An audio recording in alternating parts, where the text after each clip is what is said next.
Hello दोस्तों, नमस्कार। मैं बीके पाठक स्वागत करता हूं आप सभी का।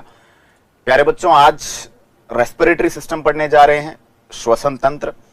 एक्चुअली देखा जाए तो जीवन में सबसे जरूरी चीज क्या है? ऑक्सीजन। अब ऑक्सीजन से क्या होता है? हम सांस लेते हैं। सांस लेते हैं तो क्या होता है? ऊर्जा बनती है।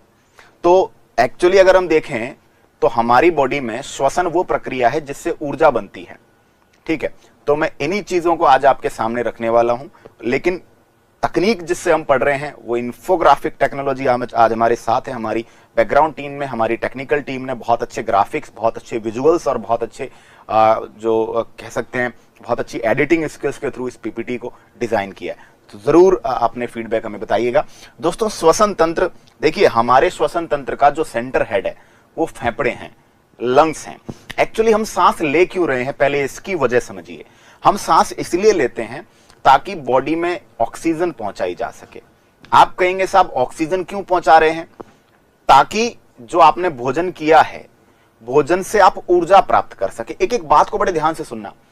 ऊर्जा प्राप्त करने के लिए, एनर्जी ऑब्टेन करने के लिए हम श्वसन करते हैं, रेस्पिरेशन करते हैं।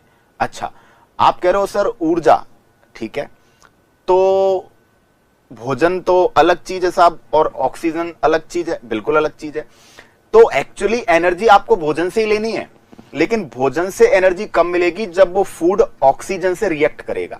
जब फूड और ऑक्सीजन के बीच में रिएक्शन होगी तब आपकी बॉडी में भोजन का ऑक्सीकरण होगा। ऑक्सीजन से रिएक्शन होना क्या होता है? ऑक्सीकरण। तो जब भोजन जो है वो ऑक्सीजन से रिएक्ट करेगा तब ऑक्सीकरण होगा भोजन का, और ऑक्सीकरण के बाद ऊर्जा बनेगी, साथ में CO2 भी बनेगी। उस CO2 को हम बाहर निकाल देंगे, जल भी बनेगा। कुछ जल को, कुछ वाटर को वेपर की फॉर्म में सांस लेते समय भी बाहर निकालते हैं, बाकी बॉडी में काम आ जाता है। ठीक है, ये भी बात सर आप ठीक कह रहे हो। लेकिन एक बात बताओ सर, फिर भोजन को पचा क्यों रहे हैं? है ना, पचा इसलिए रहे हैं तो क्योंकि दोस्तों जो ऑक्सीजन है जिसको हम सांस के द्वारा ले रहे हैं बॉडी में, वो डायरेक्ट जो हम भोजन खा रहे हैं, हम खा रहे हैं कचौड़ी, हम खा रहे हैं समोसे, हम खा रहे हैं पराठे, हम खा रहे हैं दाल, हम खा रहे हैं बाटी, कोई लोग खा रहा है नॉनवेज, कोई खा रहा है कुछ तो बहुत हैवी खा रहे हैं, बहुत कॉम्प्लेक्स खा रहे हैं, बहुत जटिल खा रहे हैं। वो जो जटिल है उसके साथ ऑक्सीजन सीधा ऑक्सीडेशन करके आपको ऊर्जा नहीं दे सकती। यानी जो आप जटिल पदार्थ खा रहे हो उनका ऑक्सीजन ऑक्सीकरण करके आपको सीधे ऊर्जा प्राप्त नहीं कर सकती। ऑक्सीजन जैसे ही वो जटिल पदार्थ के कांटेक्ट में आती है, ऑक्सीजन कहती है साहब मेरे बस का नहीं है, मैं आपको जोड़ती हूं हाथ, मेरा छोड़ो पीछा और आप एनर्जी कहीं दूसरे तरीके से ले लो। ऑक्सीजन से पूछते हैं नाराज क्यों हो रही है, बता तो सही दिक्कत क्या हुई। ऑक्सीजन कह रही है कि साहब ये जो जिससे आप एनर्जी लेने की कह रहे हो ये तो बहुत अकड़ा हुआ है, इसकी अकड़ तोड़ो, इसको तोड़ के चकनाचूर कर दो। ठीक है, कर देंगे। तो दोस्तों वो प्रक्रिया है पाचन। पाचन में बड़े मॉलिक्यूल्स को छोटे मॉलिक्यूल्स में, कॉम्प्लेक्स मटेरियल को सिंपल मटेरियल में, जटिल भोज्य पदार्थ को सरल भोज्य पदार्थ में तोड़ा जाता है। यानी कि पहले खाना खाओ, जटिल पदार्थों को सरल पदार्थों में पाचन की प्रक्रिया के द्वारा तोड़ो। काम क्या है? जटिल भोज्य पदार्थ complex food material simplest food material में, सरल भोज्य पदार्थ में टूटेगा। किस प्रक्रिया के द्वारा? डाइजेशन, पाचन के द्वारा। और फिर पाचन जब अच्छे से हो जाए तो आपकी बॉडी में ऑक्सीजन लगातार जा रही है। वो ऑक्सीजन क्या करेगी सर? फूड से, जो पचा हुआ फूड है, जो प्रॉपर सिंपल फूड है, उसके साथ ऑक्सीजन रिएक्ट करेगी और आपको एनर्जी देती चली जाएगी। ठीक है, तो हमारे श्वसन तंत्र को जब आप देखेंगे, थोड़ा सा मैं एक बार आपको फॉर्मल डायग्राम के थ्रू समझा देता हूं, बाकी मैं डिटेल में भी बात करूंगा। देखिएगा, यहां पे अगर हम बात करें, थोड़ा सा इसको डिटेल में लेके जाएं, 1 सेकेंड। ठीक है, तो जब आप इसको देखेंगे बड़े ध्यान से इस पे आप नजर मारिएगा। सबसे पहले दोस्तों ये नासा कक्ष, यहां से नेजल चेंबर, नासा कक्ष है। ठीक है, यहां से क्या होती है साहब? गैसें अंदर जाती है।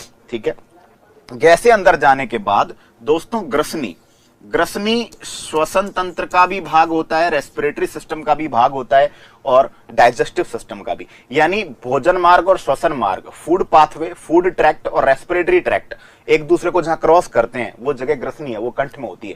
इसीलिए हम नाक से सांस लेते हैं, चाहे मुंह से सांस लेते हैं, वो श्वास नली में पहुंच जाती है। भाई मुंह से भी सांस लेते हैं ना कभी कभी, वो भी तो पहुंच जाती है श्वास नली में, क्योंकि बीच में एक जगह क्रॉसिंग है। एयर एयर वाले रास्ते में चली जाएगी, फूड फूड वाले रास्ते में चला जाएगा। ठीक है, ये कंठ है हमारा। कंठ जो होता है उसको लैरिंक्स बोलते हैं, ये याद रखना। पक्षियों में जब बात आए तो पक्षियों का जो ध्वनि यंत्र होता है उसे सिरिंक्स कहते हैं, ये भी याद रखना। पक्षियों का जो ध्वनि यंत्र होता है उसे क्या बोलते हैं बेटा? सिरिंक्स बोलते हैं, ठीक है। अच्छा, उसके बाद ये ट्रेकिया है जिसको हम श्वास नली कहते हैं, श्वास नली ट्रेकिया। देखो आपको गौर से दिख रहे होंगे ये श्वास नली में छल्ले हैं, देखो बड़ा गौर से देखो इसको, ठीक है। ये श्वास नली में देखना ये छल्ले बने हुए हैं, ये छल्ले श्वास नली में सी आकार के छल्ले पाए जाते हैं। किस आकार के? सी आकार के। और ये किसके बने होते हैं? उपास्थि के बने होते हैं, ये कार्टिलेज के बने होते हैं। और कार्टिलेज के बने हुए जो छल्ले हैं ये क्या करते हैं साहब? ये श्वास नली को पिचकने से रोकते हैं, ठीक है। श्वास नली में सी आकार के छल्ले, ठीक है। क्लियर हुई बात यहां तक? चलो आगे और अच्छे से बात करूंगा। श्वास नली जब सीने में जाती है दोस्तों, तो श्वास नली सीने में जाकर दो भागों में बट जाती है। दो भागों में बढ़ते हैं तो इसको राइट एंड लेफ्ट ब्रोंकाई, इसको बोलते हैं श्वसनी। क्या बोलते हैं? श्वसनी, ठीक है। फिर श्वसनी जो होती है वो किसमें बढ़ जाती है? श्वसनिका में। ये ब्रोंकियोल है, इसको बोलते हैं श्वसनिका, है ना, समझना। श्वास नली सीने में जाकर दो भागों में बढ़ जाती है, लेफ्ट साइड राइट साइड, है ना। इनको बोलते हैं ब्रोंकी, इनको बोलते हैं श्वसनी। और फिर दोनों तरफ की जो श्वसनी होती है वो भी दो ट्यूब्स में बट जाती हैं, उनको श्वसनी का ब्रोंकियोल बोलते हैं। और फिर जो ब्रोंकियोल है वो छोटी छोटी बहुत सारी ट्यूब्स में बट जाती हैं। और इन ट्यूब्स का जो लास्ट का सिरा है ना वो थैली की तरह फूला हुआ है, उस फूले हुए भाग को वायु कुपिका कहते हैं। क्या बोलते हैं? वायु कुपिका। वायु कुपिका का मतलब क्या हो गया? एक्चुअली जब आप सांस लोगे तो ध्यान देना, जब आप सांस लोगे तो गैसें यहां से जाएगी जाएगी जाएगी, फिर दोनों तरफ की ब्रोंकाई में, दोनों तरफ की श्वसनी में हवा घुस जाएगी। और दोनों तरफ की श्वसनी में घुसने के बाद दोनों तरफ की जो श्वसनिकाएं हैं, ब्रोंकियोल है, उनमें जाएगी। और ब्रोंकियोल के माध्यम से लास्ट में किस में चली जाएगी? इन छोटी छोटी नलिकाओं में। और ये जो थैलियां है ना, इन थैलियों में जाके भर जाएगी।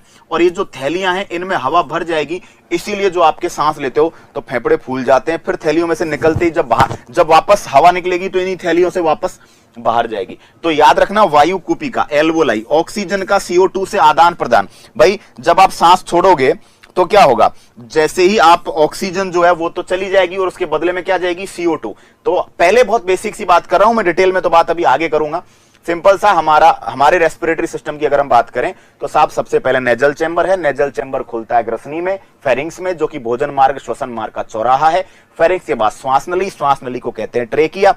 ट्रेकिया में सी आकार के छल्ले होते हैं जो उपास्थि के बने हैं, श्वास नली को पिचकने से रोकते हैं। उसके बाद श्वास नली सीने में जाकर दो भागों में बट जाती है, उसको ब्रोंकाई कहते हैं। श्वसनी, दोनों तरफ की श्वसनियां दो दो नलिकाओं में, दो दो ट्यूब्स में बट जाती हैं, उनको श्वसनी का ब्रोंकियोल कहते हैं। और फिर जो ब्रोंकियोल है वो बहुत सारी लाखों ट्यूब्स में बट जाती है। और इन ट्यूब्स का जो लास्ट का सिरा है वो थैली की तरह सा सैक की फॉर्म में, पाउच की फॉर्म में, थैली की फॉर्म में होता है। उस सिरे को वायु कुपिका कहते हैं बच्चों, एल्वोलाई कहते हैं, ठीक है। तो ये था हमारा एक फॉर्मल जो है डायग्राम, ठीक है। अब हम चलेंगे आगे दोस्तों। हम जब आगे चलेंगे तो एक बार ये अच्छे से आपको समझ में आ ही गया होगा प्रॉपर तरीके से, ठीक है। अब हम चलते हैं 1 सेकेंड, अब हम बढ़ेंगे आगे, ठीक है। और जब आगे बढ़ेंगे, चलिए आगे बढ़ेंगे तो अब हमारे सामने आ रहा है, ठीक है। अब हमारे सामने आप देखिएगा, सबसे पहले आपसे पूछा जाए श्वसन क्या है, तो रेस्पिरेशन की परिभाषा है कि जो पचे हुए भोज्य पदार्थ होते हैं, जो पचा हुआ फूड मटेरियल है, उसका वातावरण की ऑक्सीजन द्वारा ऑक्सीडेशन करना, ठीक है, और ऊर्जा प्राप्त करना क्या कहलाता है साहब? श्वसन कहलाता है, रेस्पिरेशन, ठीक है। आगे बढ़िए। आपसे पूछा जाए भोजन से सीधे ऊर्जा प्राप्त नहीं होती, पहले कॉम्प्लेक्स फूड मटेरियल को सिंपल फूड मटेरियल में तोड़ना पड़ता है और फिर वातावरण से श्वास ली गई ऑक्सीजन द्वारा ऑक्सीडेशन करके ऊर्जा का निर्माण किया जाता है। यह बात भी मैं आपको बता चुका हूं। श्वसन की क्रिया के समीकरण की बात करें तो देखिए ये धुआंधार एनर्जी जो है निकल रही है, समझना। अब मैं चलता हूं वापस हमारे डायग्राम पे, देखना क्लियर, देखना।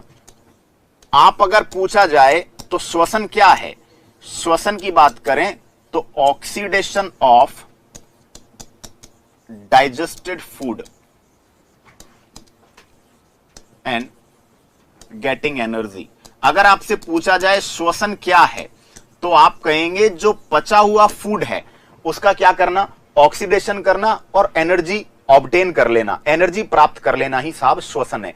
भोजन को पचाने के बाद वो सरल बन गया, ठीक है भाई। डायरेक्ट आप एनर्जी प्राप्त नहीं कर सकते फूड से, है ना। इसलिए पहले जटिल को, पहले कॉम्प्लेक्स फूड को किस में तोड़ना पड़ता है? सिंपल में तोड़ना पड़ता है, ठीक है। और फिर वातावरण में सांस के द्वारा, सांस मतलब ब्रीदिंग, वातावरण में सांस के द्वारा क्या ले रहे हो? ऑक्सीजन ले रहे हो।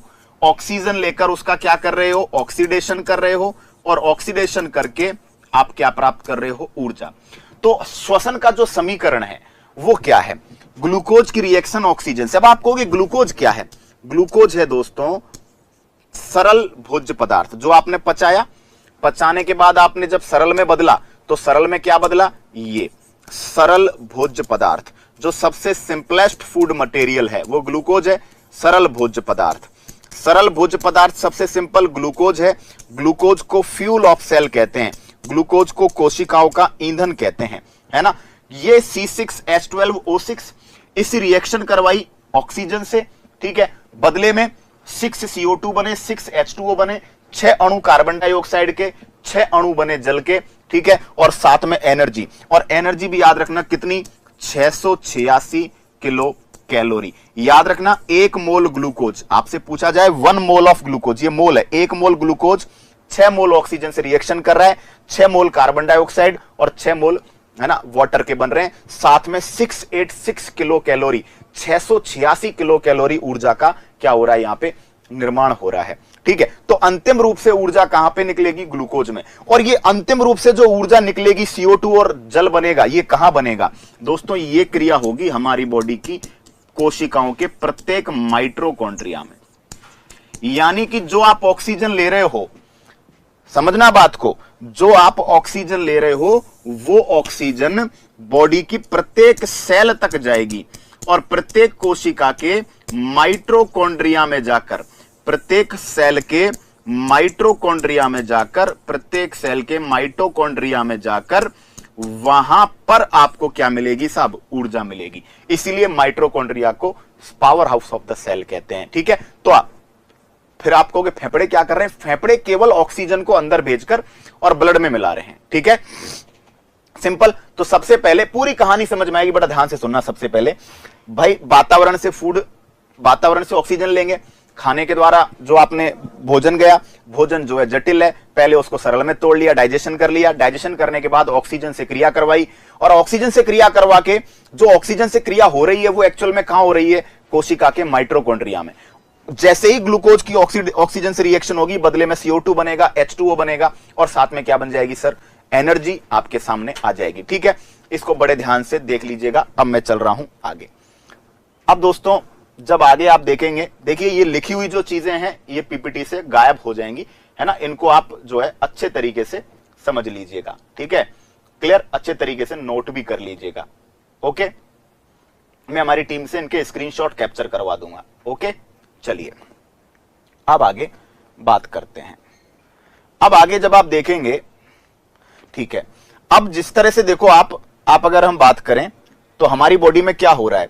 हमारी बॉडी में यह हो रहा है कि जो ऑक्सीजन है और CO2 है उनका आदान प्रदान बॉडी में रेगुलर बेसिस पर चल रहा है। देखो आप समझो यहां से, ठीक है, यहां से क्या हो रहा है? गैसें अंदर जा रही है, फेफड़े फूल रहे हैं, ठीक है, गैसें अंदर जा रही है, फेफड़े फूल रहे हैं।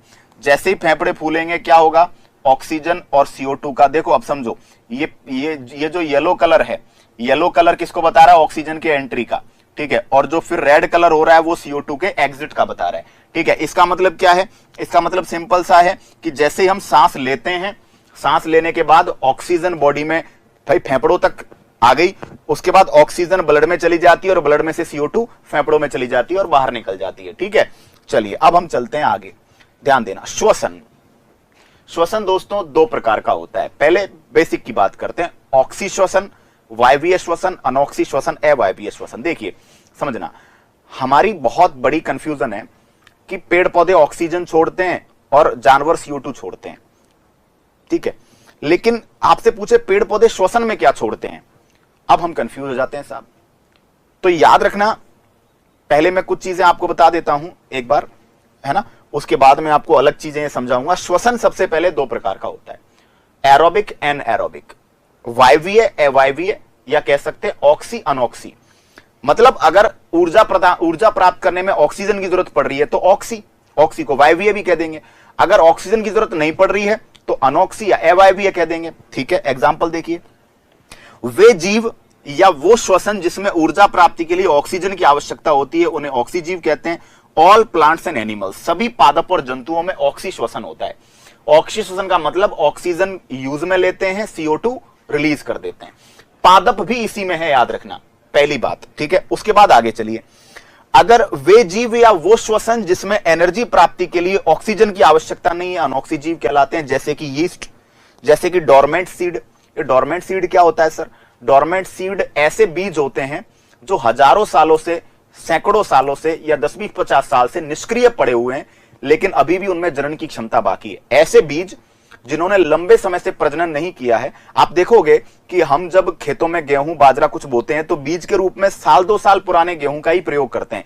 ज्यादा पुराना जो गेहूं है उसका प्रयोग नहीं करते। क्यों? क्योंकि हम मानते हैं कि उसकी प्रजनन क्षमता, उसकी रिप्रोडक्टिव कैपेसिटी काफी कम हो गई है। लेकिन सोचिए, ऐसा कोई बीज जो 100-200 साल से पड़ा हुआ है लेकिन अभी भी उसमें जनन की, रिप्रोडक्शन की पर्याप्त क्षमता बाकी है, ऐसे बीजों को डोरमेंट सीड कहते हैं। प्रसुप्त, प्रसुप्त का मतलब सोया हुआ, समाधि में, मरा नहीं है, जिंदा है लेकिन इनएक्टिव है।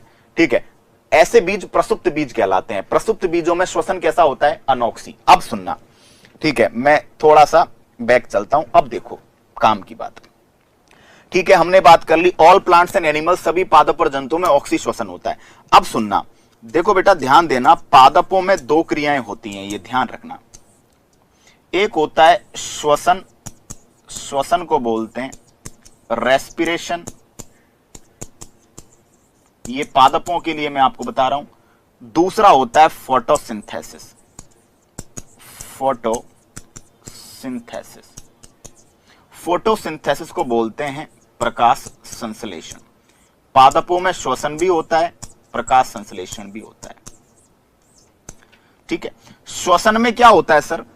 श्वसन में ध्यान देना, श्वसन में ऑक्सीजन यूज में लेते हैं और CO2 रिलीज करते हैं। चाहे पादप हो चाहे जंतु, दोनों ऑक्सीजन यूज करेंगे, CO2 रिलीज करेंगे, है ना। फोटोसिंथेसिस में CO2 यूज करेंगे और ऑक्सीजन क्या करेंगे?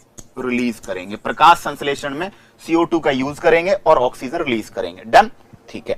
अब पादपों में ध्यान रखना, दिन के समय श्वसन भी चलता है प्लस प्रकाश संश्लेषण भी चलता है। दिन के समय दोनों चलते हैं। ठीक है, 1 सेकेंड। पादपों में क्या हो रहा है बेटा? पादपों में डे टाइम में, पादपों में दिन के समय में श्वसन और प्रकाश संश्लेषण दोनों चलते हैं। ठीक है, कब की बात कर रहा हूं मैं? Day time. डे टाइम में क्या हो रहा है?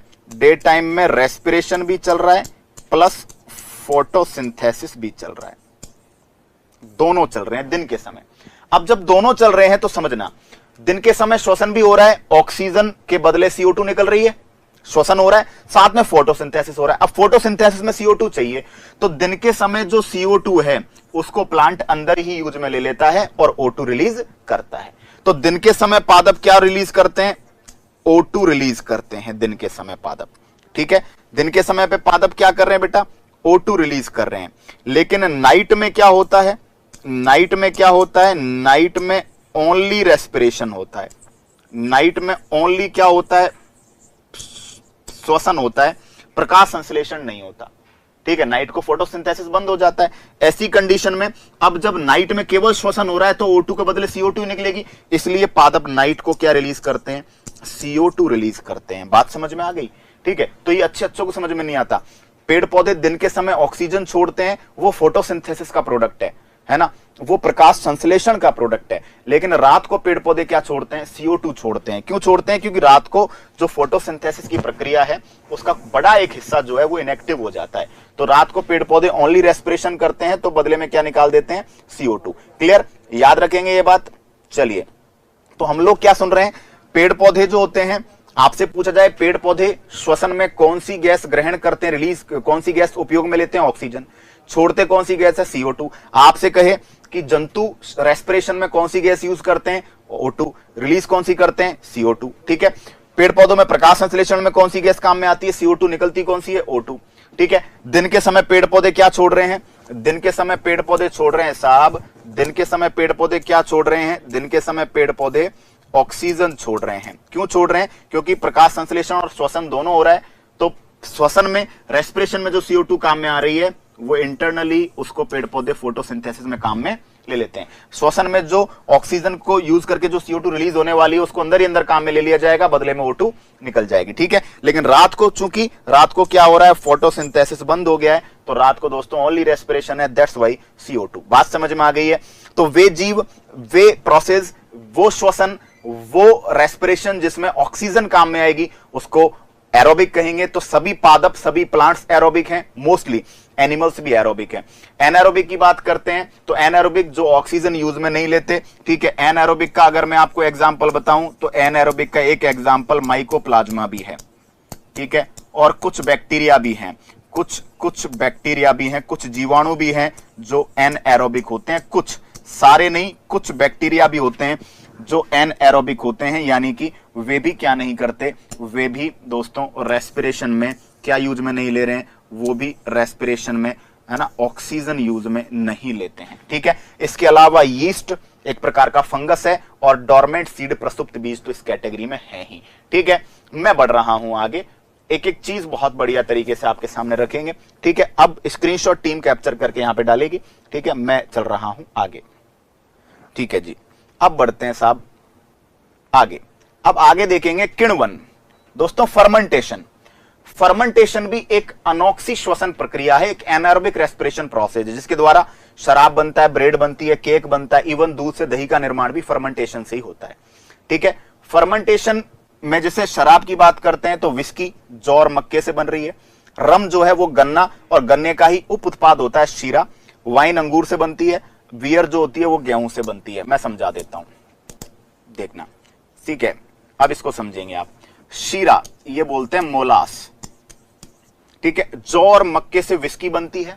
ठीक है, मोलास जो होता है गन्ने का ही एक सब प्रोडक्ट है, गन्ने के रस का मोलास, उससे रम बनती है। अंगूर की बेटी वाइन को बोलते हैं। जौ गेहूं आदि से बियर बनती है। ये अलग अलग टाइप के क्या है, एल्कोहल्स हैं। ठीक है, दूध से दही का निर्माण, दूध से दही का निर्माण भी कौन सी प्रक्रिया है, किण्वन है, फर्मेंटेशन है। ठीक है, फर्मेंटेशन से ही क्या बन रहा है, एल्कोहल बन रहा है। फर्मेंटेशन से ही एल्कोहल बन रहा है, ब्रेड बन रही है, केक वगैरह का जो प्रोडक्ट है फर्मेंटेशन से। ठीक है, अब सुनना, इसके अलावा याद रखना किण्वन से एसिड बनते हैं, किण्वन से एसिड बनते हैं। ठीक है, किण्वन से एसिड बनते हैं, जैसे कि लैक्टिक एसिड बन जाता है दही में। ठीक है, साथ ही साथ एल्कोहल बनता है, एल्कोहल बनता है। एथेनॉल बन रहा है शराब में, जब शराब बनाते हैं तो क्या बनता है, एथेनॉल बनता है। लैक्टिक एसिड भी बन रहा है फर्मेंटेशन की प्रोसेस के द्वारा। ठीक है, तो ये पूछे जाते हैं क्वेश्चंस। ठीक, क्लियर, बढ़ते हैं आगे। तो फर्मेंटेशन भी एक अनोक्सी श्वसन प्रक्रिया है। ठीक, इसके अलावा बढ़ेंगे आगे, देखिएगा गोबर गैस का निर्माण भी एक अनोक्सी श्वसन प्रक्रिया है। ठीक है, ध्यान देना, एक एक चीज को बड़े ध्यान से समझते हुए चलें। गोबर गैस जो डंग गैस है वो भी अनोक्सी श्वसन प्रक्रिया के द्वारा ही बनती है। ठीक है, इसके अलावा वेरी इंपॉर्टेंट, हमारी जो स्केलेटल मसल है, स्केलेटल मसल का मतलब कंकालीय मांसपेशियां, स्केलेटल मसल कंकालीय, कंकाल तंत्र से जुड़ी हुई जो मांसपेशियां होती हैं, जब उनको पर्याप्त ऑक्सीजन नहीं मिलती तो दोस्तों उनमें एनारोबिक रेस्पिरेशन के द्वारा, अनोक्सी श्वसन के द्वारा क्या बन जाता है, लैक्टिक एसिड, जो कि दर्द और थकान का कारण बनता है। ठीक है, जिसे फैटीग बोलते हैं, दर्द और थकान का कारण। क्लियर।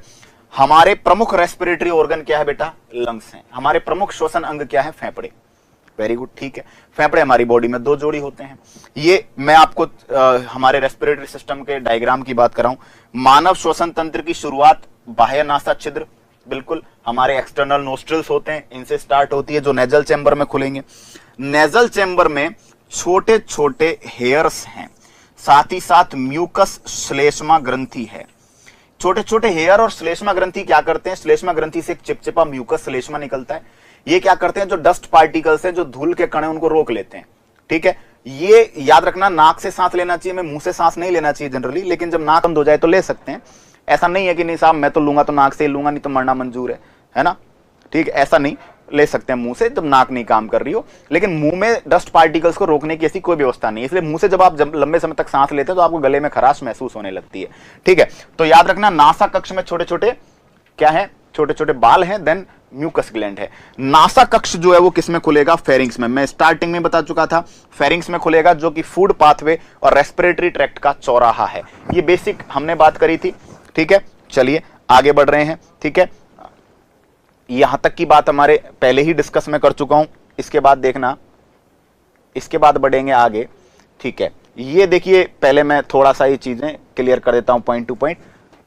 इस बार जो है देखिए, सबसे पहले ग्रसनी। ग्रसनी श्वास नली में खुलती है। ठीक है, जो फेरिंग्स है वो किस में खुलेगी, श्वास नली, विंड पाइप, ट्रेकिया।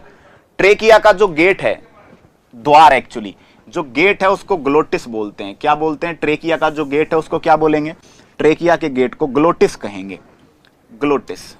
और इस ग्लोटिस के ऊपर एक ढक्कन होता है, मैं आपको इसका पूरा डायग्राम दिखाऊंगा। एक ग्लोटिस के ऊपर एक ढक्कन होता है जिससे एपिग्लोटिस कहते हैं। एपिग्लोटिस को घाटी ढक्कन भी कहते हैं। और ये घाटी ढक्कन जो है ना, ये भोजन के कणों को श्वास नली में जाने से रोकता है। जब हम खाना खा रहे होते हैं, आप देखना घर पे मुंह में पानी भर लेना गले तक, है ना, और उस पानी को अंदर निगलना है, साथ ही साथ सांस लेना है। आप दोनों काम साथ साथ नहीं कर पाएंगे, पानी को निगलना। ठीक है, जैसे मैं पानी भर लेता हूं मुंह में, है ना, मैंने भर लिया पानी। ठीक है, अब इस पानी को निगलना और साथ में सांस लेना। देखो, पानी को निगलना और सांस लेना, ये दोनों काम साथ साथ नहीं हो सकते। क्यों, क्योंकि दोस्तों श्वास नली और भोजन मार्ग एक साथ खुला नहीं रहेगा। जब भोजन मार्ग में चीजें जा रही होंगी तो श्वास नली ढकी हुई होगी। श्वास नली के ऊपर कौन आ जाएगा, एपिग्लोटिस। ठीक है, अब सुनना, भोजन के कणों को श्वास नली में जाने से रोकता है, इसलिए एपिग्लोटिस को बॉडी का ट्रैफिक पुलिसमैन कहते हैं। ठीक है, श्वास नली में ये डिस्कस कर चुके हैं, सी आकार के छल्ले हैं जो श्वास नली को पिचकने से रोकते हैं। और ये किसके बने हुए हैं छल्ले साहब, ये छल्ले उपास्थि यानी कि कार्टिलेज के बने हुए हैं। ये मैं ऑलरेडी डायग्राम में बता चुका हूं। ठीक है, इनकी संख्या 16 से 20 होती है जनरली। श्वास नली वक्ष भाग में जाकर पांचवी थोरेसिक वर्टिब्री, मतलब हमारी पांचवी, हमारे जब आप बात करते हैं कंकाल तंत्र की, तो हमारी जो कंकाल तंत्र में क्या होता है, जो वक्ष कशेरुकाएं होती हैं, है ना, एक्चुअली थोरेसिक जो वर्टिब्री होती हैं, पांचवी वक्ष कशेरुका। ठीक है, एक्चुअली हमारे गर्दन में 7 होती है, उन्हें सर्वाइकल वर्टिब्री कहते हैं, उन्हें ग्रीवा कशेरुका कहते हैं। उसके नीचे 12 होती हैं वक्ष कशेरुका, थोरेसिक वर्टिब्री। तो 7 गर्दन की, और उसके बाद 5वीं जो आती है किसकी, वक्ष की। उसके आगे जब जाती है श्वास नली का मतलब ट्रेकिया, तो जाकर लेफ्ट और राइट साइड 2 भागों में बढ़ जाती है, जिन्हें क्या बोलते हैं दोस्तों, ब्रोंकी, श्वसनी कहते हैं। बात हुई थी, प्रत्येक ब्रोंकी भी आगे चलकर 2 भागों में बढ़ जाती है, जिसे ब्रोंकियोल कहते हैं। ठीक है, ब्रोंकियोल अनेक छोटी छोटी ट्यूब्स में डिवाइड हो जाती हैं, जिनका लास्ट सिरा थैली की तरह फूला हुआ होता है, जिसे हम वायु कूपिका एल्वोलाई कहते हैं। मानव शरीर में इनकी संख्या कितनी है, लगभग 30 करोड़, लगभग 30 करोड़। देखिए, वायु कूपिकाओं को फेफड़ों और श्वसन तंत्र की क्रियात्मक इकाई, वायु कूपिकाओं को functional unit of respiratory system and lungs कहा जाता है। एक्चुअली फंक्शनल का मतलब है एक्चुअली काम यही कर रही हैं। ठीक है, याद रखना, वायु कूपिकाओं की सरफेस पर ही ऑक्सीजन और CO2 गैस का एक्सचेंज होता है, ऑक्सीजन CO2 गैस का आदान प्रदान होता है। आपसे पूछे फेफड़े किसके बने हैं, तो फेफड़ों का निर्माण देखो, ब्रोंकाई, श्वास नली 2 भागों में बटी, फिर ब्रोंकाई यानी श्वसनी 2 भागों में बट गई, श्वसनी का, और फिर वायु कूपिका, यानी लंग्स 3 चीजों से बने हैं, ब्रोंकाई, ब्रोंकियोल और एल्वोलाई। दाएं फेफड़े में 3 लोब्स होती हैं, जो राइट आपका लंग्स है उसमें 3 लोब होती हैं, और जो बाएं फेफड़े में 2 लोब होती है। इसलिए दायां फेफड़ा बड़ा होता है, राइट जो लंग है वो बड़ा होता है, और बायां फेफड़ा छोटा होता है। फेफड़ों पर 2 लेयर का बना आवरण होता है, उस आवरण को प्लूरा कहते हैं। और दोनों जो लेयर्स हैं उनके बीच में एक लिक्विड भरा रहता है, जिसे प्लूरल लिक्विड कहते हैं। ये लिक्विड फेफड़ों पर फ्रिक्शन को कम करता है। ठीक है, मैं आगे और बात करूंगा। दोनों फेफड़ों का कुल भार जो होता है, दोनों फेफड़ों का टोटल जो वेट है वो 1.2 से 1.5 kg अराउंड होता है। पृष्ठीय क्षेत्रफल लगभग 180 मीटर स्क्वायर के बराबर होता है, और ये जो पृष्ठीय क्षेत्रफल है वो टेनिस कोर्ट के बराबर होता है। याद रखना, पृष्ठीय क्षेत्रफल, जो कुल पृष्ठीय क्षेत्रफल है वो टेनिस का जो मैदान है उसके बराबर होता है। ठीक है, तो हमने बहुत सिंपल ही चीजों को पढ़ा कि साहब सबसे पहले बाहरी नासा छिद्र, उसके बाद ये वाला नेजल चैम्बर, नेजल चैम्बर में छोटे छोटे बाल, साथ में म्यूकस ग्लैंड, श्लेष्मा ग्रंथि, डस्ट पार्टिकल को अंदर जाने से रोकते हैं। श्वास, फिर जो श्वसन कक्ष है वो फेरिंग्स में खुलेगा, जहां पे भोजन और श्वसन मार्ग एक दूसरे को क्रॉस करेंगे। वहां पे श्वास नली आएगी ट्रेकिया। ट्रेकिया जो है दोस्तों उसका गेट ग्लोटिस, और ग्लोटिस के ऊपर ढक्कन एपिग्लोटिस जो भोजन के कणों को श्वास नली में जाने से रोकेगा। कैसे रोकता है मैं बताऊंगा अभी डायग्राम में।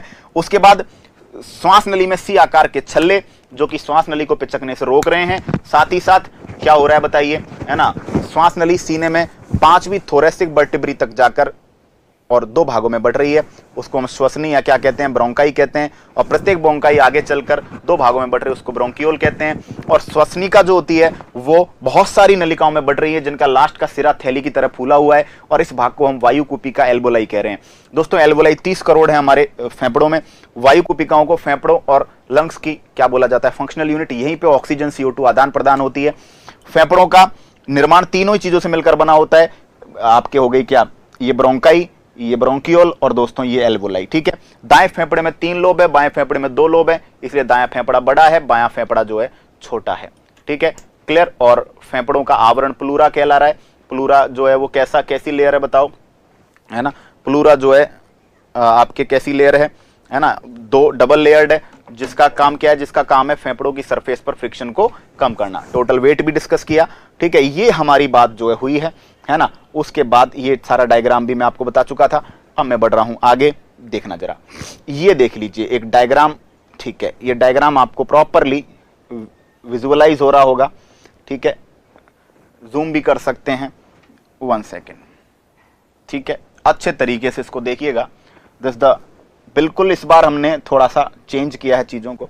देखो ये वही नासा कक्ष, नेजल चेंबर, नासा कक्ष।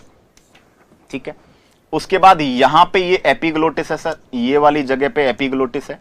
ये भोजन नली श्वास नली को एक दूसरे से क्या कर रहा है ना, जो है अलग कर रहा है।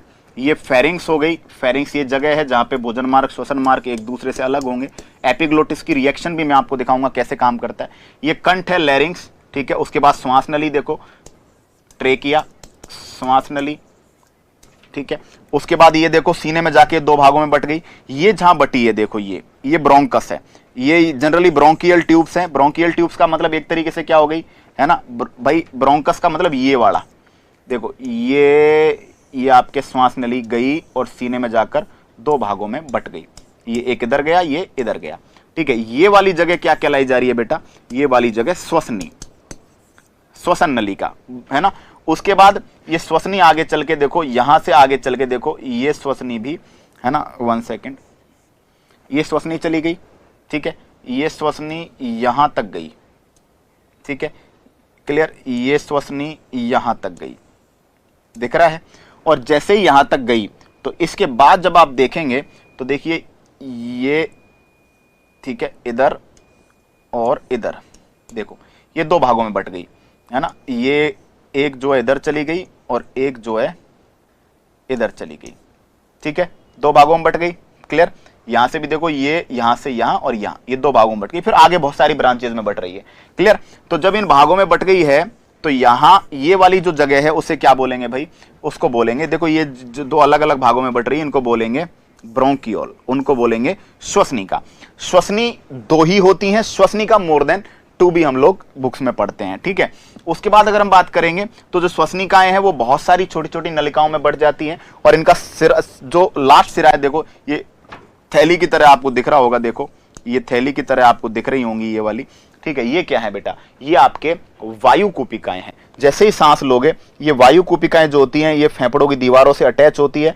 तो फेफड़ों की जो दीवारें, अब फेफड़ों में देखो लेयर, देखो 2 परतें हैं फेफड़ों में, 2 परतों की जो लेयर है इसको क्या बोलेंगे, प्लूरा। ठीक है, 2 परतों की लेयर है, और 2 परतों के बीच में जो लिक्विड भरा हुआ है उसे प्लूरल द्रव कह रहे हैं। और प्लूरल द्रव फेफड़ों की सरफेस पर फ्रिक्शन को क्या कर रहा है बेटा, कम कर रहा है। ठीक है, तो स्क्रीनशॉट कैप्चर करेंगे। चलिए, यहां तक बात समझ में आ गई। अब मैं बात करता हूं आगे, है ना, आगे देखते हैं। अब आगे जब हम बात करेंगे तो यहां पे हमारे सामने चीज निकल कर आएगी, 1 सेकेंड। ठीक है, अब हम बात करते हैं, देखो थोड़ा सा चीजों को बढ़िया समझ के। जो आपके बाह्य नासा छिद्र हैं, जो आपके एक्सटर्नल नोस्ट्रिल्स हैं, वहां से लेकर और श्वसनिकाओं तक का जो भाग है, जो ब्रोंकियोल्स तक का भाग है, ब्रोंकियोल तक का जो भाग है, उसको चालन या कंडक्टिंग पार्ट कहा जाता है। उसको कंडक्शन पार्ट बोलते हैं, चालन, गैसें चलती हैं। और वायु कूपिकाओं को एल्वोलाइज और इसकी नलिकाओं के, एल्वोलाइज और उसकी ट्यूब्स वाला जो पार्ट है उसको विनिमय भाग, उसको एक्सचेंज पार्ट बोलते हैं, क्योंकि O2 और CO2 का जो एक्सचेंज है वो वहीं पर होता है। ठीक है, चालन भाग वायु को कूपिकाओं तक लाता है, एल्वोलाइज तक लाता है, थोड़ा सा ह्यूमिड बनाता है। आपसे पूछा चालन भाग का काम क्या है?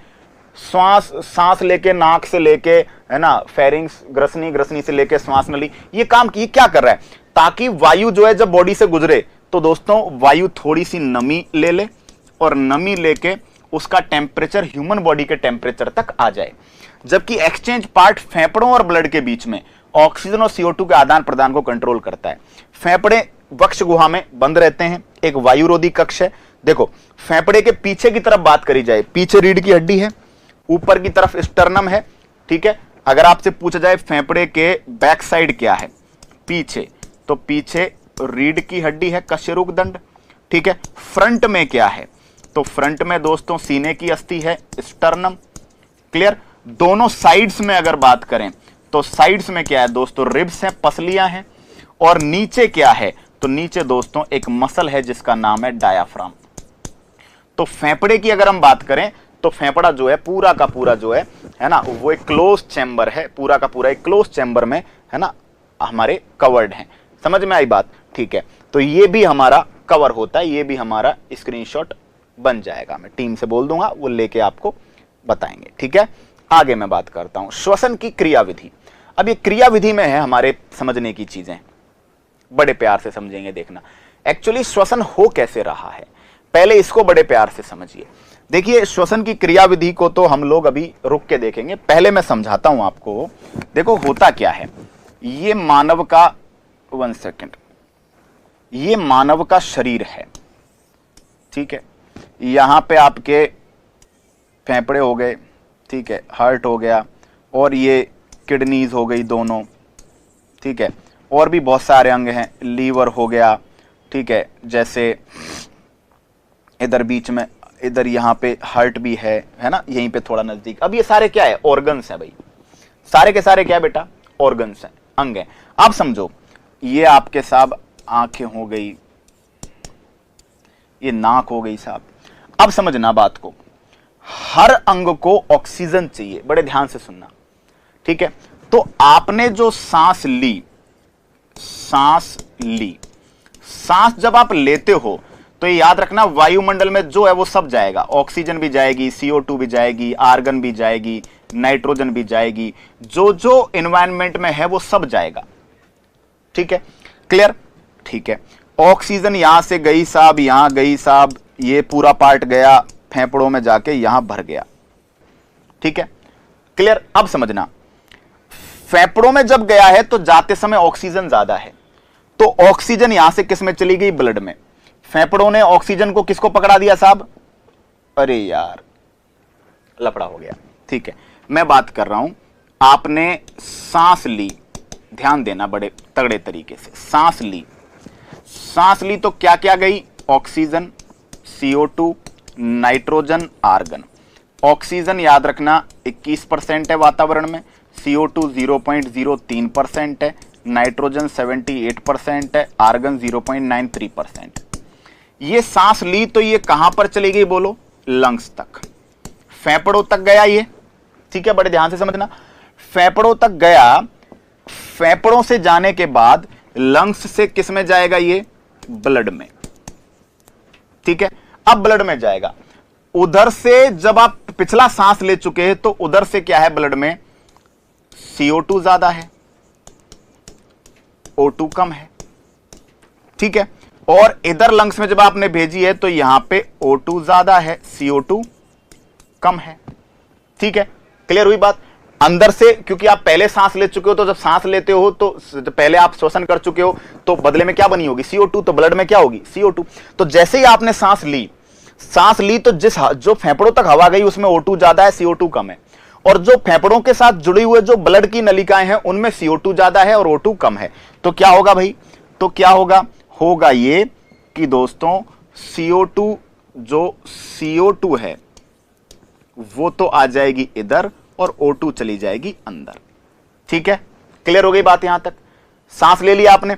अब ये जो O2 अंदर गई है, ये O2 जो है ये अंदर गई है, ये O2 जो है, ठीक है, ये अंदर चली गई, ब्लड में मिल गई। O2 को क्या करेंगे, O2 को पूरी बॉडी में पूरे अंगों तक पहुंचाया जाएगा। ऑक्सीजन को कौन उठा लेगा यहां से, हीमोग्लोबिन। ठीक है, ये लीवर को पहुंचा देगा, किडनी को पहुंचा देगा, ठीक है, हार्ट को पहुंचा देगा, ठीक है, और किसको पहुंचा देगा, है ना, और भी बहुत सारे अंग हैं, जैसे कि, है ना, आपके क्या हो गया, आपके बॉडी में जैसे अग्नाशय है, पैंक्रियाज है, या आते हैं, इंटेस्टाइन्स है, सबको पहुंचा देगा। समझ गए? क्लियर? अब ध्यान से सुनना। अब ये ऑक्सीजन वाला ब्लड हार्ट के पास क्यों जा रहा है? हार्ट क्या करता है, पंप करता है, इसलिए हार्ट ने पंप किया, फेफड़ों से चला ब्लड, ऑक्सीजन मिल गई, हार्ट को पहुंच गया, सबसे पहले हार्ट ने पंप कर दिया। ठीक है, या मैं से कहूं, चलो मैं पूरा एक बार के लिए थोड़ा सा ये सिस्टम जो है इसको हटाता हूं, पहले मैं हार्ट को इन्वॉल्व करता हूं बीच में। बड़े मैं आपको चीजें समझा रहा हूं, थोड़ा सा समय लगेगा लेकिन चीजें दिमाग में फिट हो जाएंगी। 1 सेकेंड, थोड़ा सा समय लगेगा बट चीजें दिमाग में स्थायी एकदम। देखना, अब ये जो, ठीक है, क्या समझा? सांस ली हमने, ऑक्सीजन 21% थी, CO2 0.03 थी, नाइट्रोजन 78 थी, ऑर्गन 0.93। फेफड़ों तक ये सारी गैसें गई। उधर से जो ब्लड आया, क्योंकि उसमें CO2 ज्यादा है। CO2 ज्यादा क्यों है? क्योंकि पहले से श्वसन तो चल ही रहा है ना, लगातार श्वसन चल रहा है, तो ऑक्सीजन काम में आ रही है, बदले में CO2 बन रही है, तो ब्लड में CO2 ज्यादा थी, उसको बाहर निकालना है, इसलिए वो CO2 वाला ब्लड फेफड़ों के आसपास घूम रहा है। तो CO2 आ गई फेफड़ों में, जैसे ही फेफड़ों में आई हमने सांस छोड़ दी, CO2 तो चली गई। ठीक है, और आदान प्रदान ऑक्सीजन CO2 का ही हुआ। ठीक है, नाइट्रोजन आर्गन फेफड़ों तक ही रह गई और फेफड़ों से वापस आ गई। आदान प्रदान किसका हुआ? O2 अंदर, CO2 बाहर। ठीक है, अब ये जो O2 है इसको किसने उठाया? O2 को हीमोग्लोबिन ने पकड़ लिया साहब। हीमोग्लोबिन ने O2 को बिठाया और कहां ले गया साहब? ये ले गया हार्ट के पास ले गया साहब, है ना। हार्ट क्या करेगा? पंप कर देगा।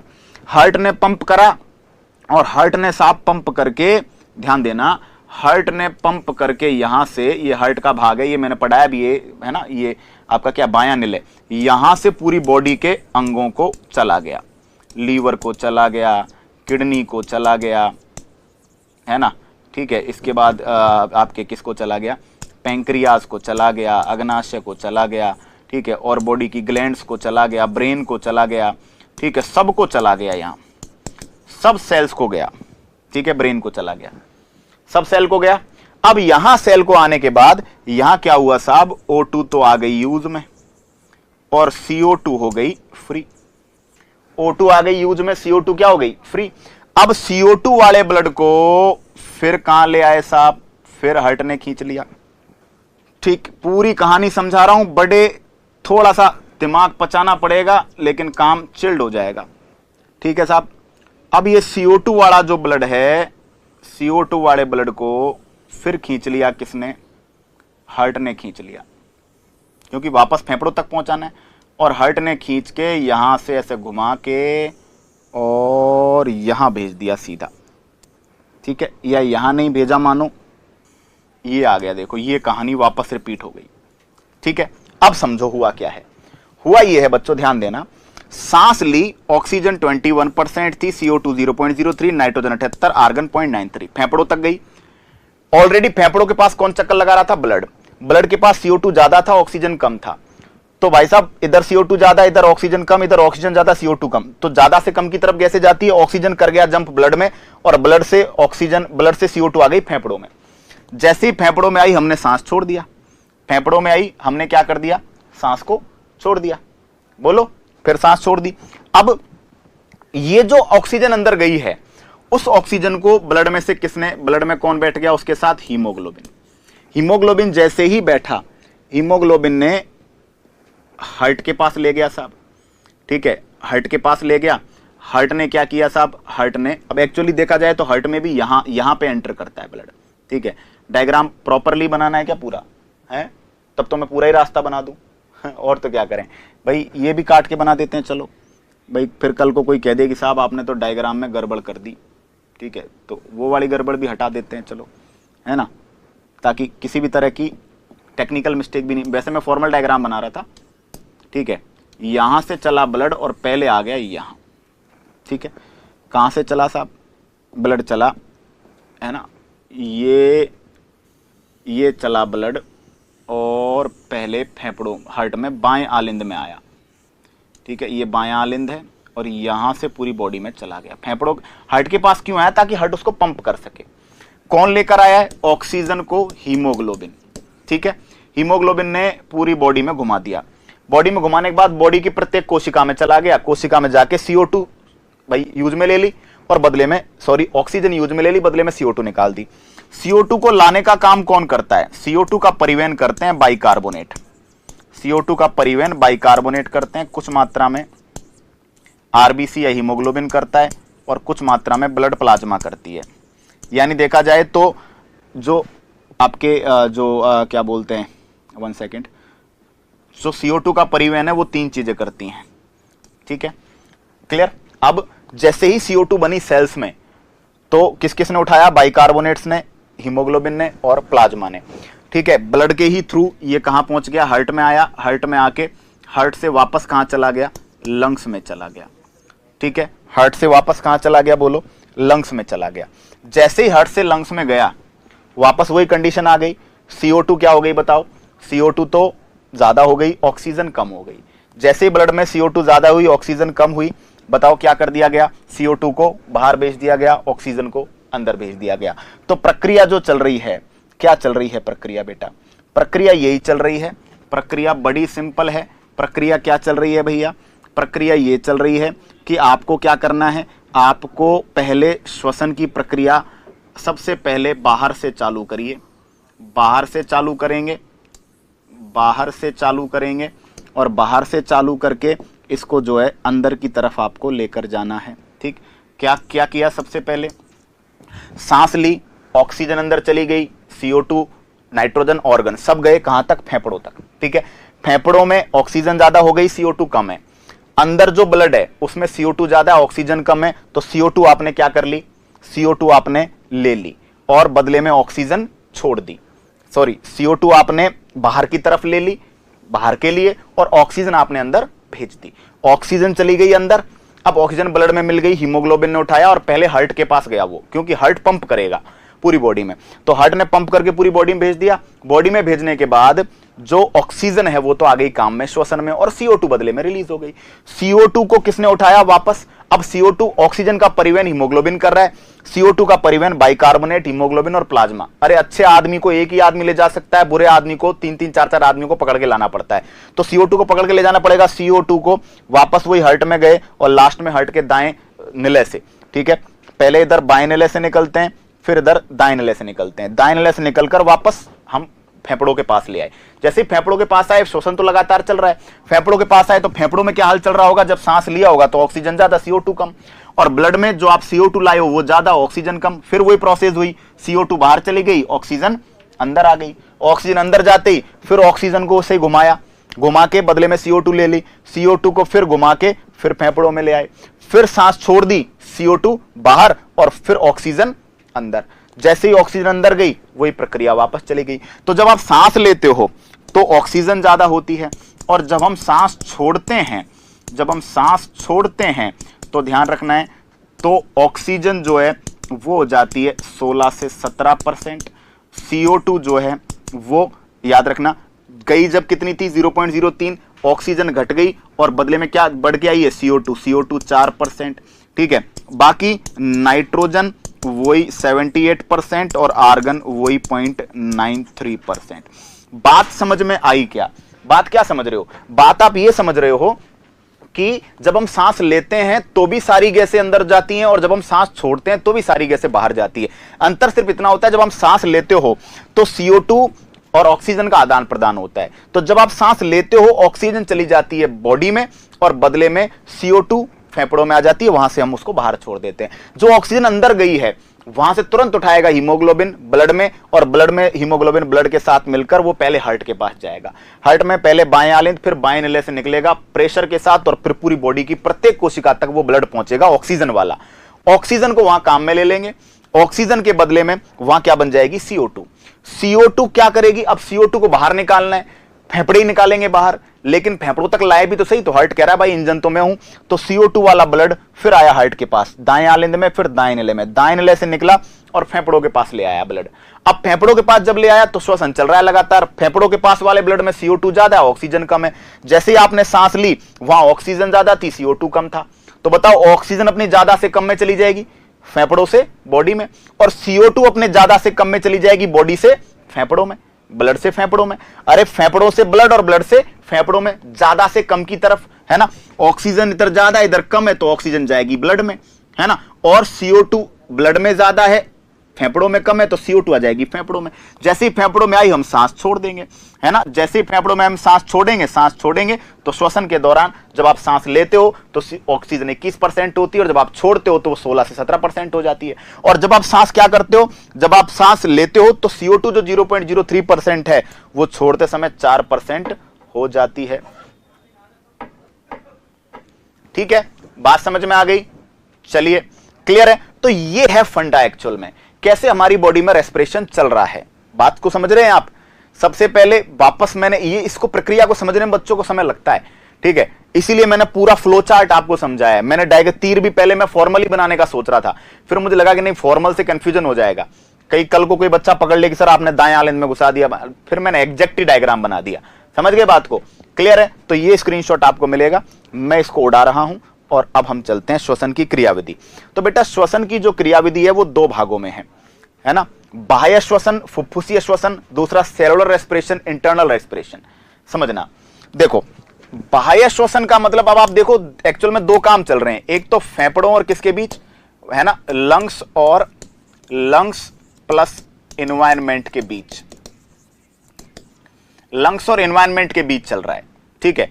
या फिर कह सकते हैं आउट ऑफ सेल, ये कहां हो रहा है, सेल के बाहर हो रहा है, ठीक है। इसको बोलते हैं एक्सटर्नल रेस्पिरेशन, एक्सटर्नल रेस्पिरेशन, ठीक है। और ये इंटरनल रेस्पिरेशन है, ये इंटरनल है या सेलुलर है, ठीक है। ये कहां हो रहा है, इन सेल, ये कोशिका के अंदर, एक्चुअली कोशिका में माइटोकॉन्ड्रिया में होना है, तो कोशिकाओं के बाहर जो चल रहा है वो बाहरी श्वसन है, उसको फुफ्फुसीय श्वसन कहते हैं। कोशिका के अंदर जो चल रहा है वो आपका सेलुलर रेस्पिरेशन है। कोशिका के बाहर वातावरण फेफड़ों के बीच होती है, इसमें सबसे पहले तो क्या होगी, ब्रीदिंग, जिसको श्वासोच्छ्वास कहते हैं, और दूसरा गैसों का ट्रांसपोर्ट, है ना, ट्रांसपोर्ट परिवहन भी तो होगा। इसी तरह जब सेल के अंदर चले जाएंगे तो वहां दो स्टेप होंगे, ग्लाइकोलाइसिस और क्रेब्स साइकिल, दो स्टेप होंगे, ठीक है। ये स्क्रीनशॉट समझिए भाई, सिंपल सी बात है, एनर्जी तो सेल के माइटोकॉन्ड्रिया में बनेगी। तो सेल के अंदर का साइकिल और सेल के बाहर का साइकिल, दो प्रकार के साइकिल हो गए। सेल के बाहर जो हो रहा है वो पहले तो आपको सांस लेनी है, सांस ले लेंगे तो ऑक्सीजन चली जाएगी ब्लड में, अब ब्लड में उसका ट्रांसपोर्ट भी तो करेगा, हीमोग्लोबिन करेगा। इसी तरह जो CO2 बनेगी वो भी तो ब्लड में ट्रांसपोर्ट होकर फेफड़ों तक आएगी, तो उसका ट्रांसपोर्ट कौन करेगा, बाइकार्बोनेट, प्लाज्मा और आपके RBC करेंगे, ठीक है, परिवहन हो गया। अब सेल के अंदर पहला स्टेप ग्लाइकोलाइसिस, दूसरा स्टेप क्रेब्स साइकिल। अब इनको हमें डिटेल में समझना है, ठीक है, प्रॉपर फॉर्मल डायग्राम्स के थ्रू। मैं फिर एपिग्लोटिस की मैकेनिज्म भी आपको समझाऊंगा। ये देखो इसमें क्या हो रहा है, सांस ली जा रही है ना, फेफड़े फूल रहे हैं, सिकुड़ रहे हैं, फूल रहे हैं, सिकुड़ रहे हैं, ठीक है। और उसके बाद क्या हो रहा है, यहां पे माइटोकॉन्ड्रिया के अंदर जो है क्या हो रहा है, माइटोकॉन्ड्रिया के अंदर आपके, ये माइटोकॉन्ड्रिया होता है आपके, 1 सेकेंड कहां चला गया वो, ठीक है, ये माइटोकॉन्ड्रिया की शेप है। माइटोकॉन्ड्रिया में उभार जैसी संरचनाएं होती हैं, उन्हें क्रिस्टी कहते हैं। माइटोकॉन्ड्रिया में आपके क्या बन रही है, एनर्जी, है ना। ये क्या कह रहा है, all right let's make some ATP। हमारे एनर्जी किसकी फॉर्म में बनती है, ATP, एडिनोसिन ट्राइफॉस्फेट, समझाऊंगा, ठीक है। तो ये हमारा एक डायग्राम बना। उसके बाद हम चल रहे हैं आगे, ध्यान देना। ब्रीदिंग में दो स्टेप है, सांस लेना अंतःश्वसन, है ना, और सांस छोड़ना निश्वसन, है ना, इंस्पिरेशन एक्सपिरेशन। अगर हम बात करें तो इनको इनहेल एक्सहेल भी कहते हैं, ये मैं ऑलरेडी आपको बता चुका हूं, ठीक है, इनहेल एक्सहेल, है ना, ये भी कहेंगे। ये भी मैं बोल चुका हूं कि जब आप सांस लेंगे तो भी 500 ml लेंगे, और जब आप सांस छोड़ेंगे तो भी 500 ml, क्वांटिटी बराबर है। लेकिन अच्छा, ये 0.93 है, याद रखना, यहां 0.93 है ना। तो यहां क्या होगा, यहां ये होगा कि दोस्तों जब आप सांस लेंगे तो जब आप गौर कीजिए, यहां पे सांस ले रहे हो आप, तो क्या कर रहे हो, nitrogen 78, oxygen 21, carbon dioxide 0.03, argon 0.93 and other, ठीक है। ऑक्सीजन जब आ रहा है तो 17% हो जा रहा है, CO2 हो जा रहा है 4%, ठीक है। अच्छा, जब आप सांस लोगे तो सांस लेते हैं तो आपको पता है गैसें अंदर जाती है। अंदर क्यों जा रही है? क्योंकि जब हम सांस लेते हैं तो लंग्स में प्रेशर कम हो जाता है और एनवायरनमेंट में ज्यादा हो जाता है। तो याद रखना है कि इस समय जो वायुमंडलीय दाब है, एटमॉस्फेरिक प्रेशर है, वो ज्यादा हो जाता है फुफ्फुसीय दाब से, है ना। फुफ्फुसीय दाब या कह सकते हैं इंटरनल प्रेशर। जो आपका जब आप सांस छोड़ रहे हो, जब आप सांस ले रहे हो, सांस ले रहे हो तो जो एटमॉस्फेरिक प्रेशर है वो ज्यादा है और अंदर दाब कम है, इसलिए बाहर से अंदर की तरफ गैसें चली गई। जब आप सांस छोड़ोगे तो क्या होगा? जब आप सांस छोड़ोगे तो जो बॉडी में या फेफड़ों में जो इंटरनल प्रेशर है, आंतरिक दाब है, वो ज्यादा हो जाएगा और जो एटमॉस्फेरिक प्रेशर है वो कम हो जाएगा, जो वायु दाब है वो कम हो जाएगा। तो क्वेश्चन आता है ये कि जब हम सांस छोड़ते हैं तो वायु दाब ज्यादा होता है या शरीर का आंतरिक दाब ज्यादा होता है? जब सांस छोड़ रहे हैं तो गैस किधर जा रही है? बाहर। जिधर गैस जा रही है उधर दाब कम होगा, तो बाहर दाब कम होता है, बॉडी में दाब ज्यादा होता है। जब हम सांस ले रहे हैं तो हमारी बॉडी में दाब कम होगा और हमारे एनवायरनमेंट में दाब ज्यादा होगा। तो ये ब्रीदिंग का जो कंसेप्ट है श्वासोच्छ्वास का, ये हमारा क्लियर हुआ, ठीक है। तो मैकेनिज्म में हम डिस्कस करते हैं कि भाई, मैं थोड़ा सा एक बार रिवाइज करना चाहूंगा। मैकेनिज्म में हम डिस्कस करते हैं कि हमारे दो प्रकार का, एक होता है एक्सटर्नल रेस्पिरेशन, एक्सटर्नल जो कोशिका के बाहर है, और दूसरा होता है इंटरनल। इंटरनल का मतलब ये कोशिका के अंदर है। तो हमारे दो प्रकार का क्या होता है? रेस्पिरेशन प्रोसेस है। पहला होता है आउट ऑफ द सेल, दूसरा होता है इनसाइड द सेल। इसको कह सकते हैं आउट ऑफ सेल्स, इसको बोलते हैं कोशिका के बाहर, आउट ऑफ सेल्स, और इसको बोलते हैं इनसाइड सेल्स, है ना, ये कोशिकाओं के अंदर होता है। जब बाहरी श्वसन की बात करते हैं तो हमने डिस्कस किया था कि ये एनवायरनमेंट और लंग्स के बीच, वातावरण और फेफड़ों के बीच ये स्टेप पूरा होता है। इस स्टेप में दो प्रोसेसेस हैं, एक तो ब्रीदिंग है, सांस लेते हैं छोड़ते हैं, और दूसरा गैसों का ट्रांसपोर्ट करते हैं, गैसों का परिवहन करते हैं। परिवहन कैसे करते हैं आपको अच्छे से समझा चुका था। आज हमें बेसिकली सेलुलर रेस्पिरेशन को डिस्कस करना है, कोशिकीय श्वसन को, है ना, डिस्कस करना है, ठीक है। उससे पहले हमने ये भी चर्चा करी हुई है कि भाई, है ना, कि जो कितने परसेंट हमारे ऑक्सीजन का ट्रांसपोर्ट, CO2 का ट्रांसपोर्ट, कितने परसेंट कौन कौन से ऑर्गन्स या कौन कौन से पार्ट करते हैं। जैसे ऑक्सीजन का ट्रांसपोर्ट हीमोग्लोबिन करता है, CO2 के ट्रांसपोर्ट की बात करते हैं तो बाइकार्बोनेट के रूप में मैक्सिमम ट्रांसपोर्ट, परिवहन CO2 का होता है, ठीक है।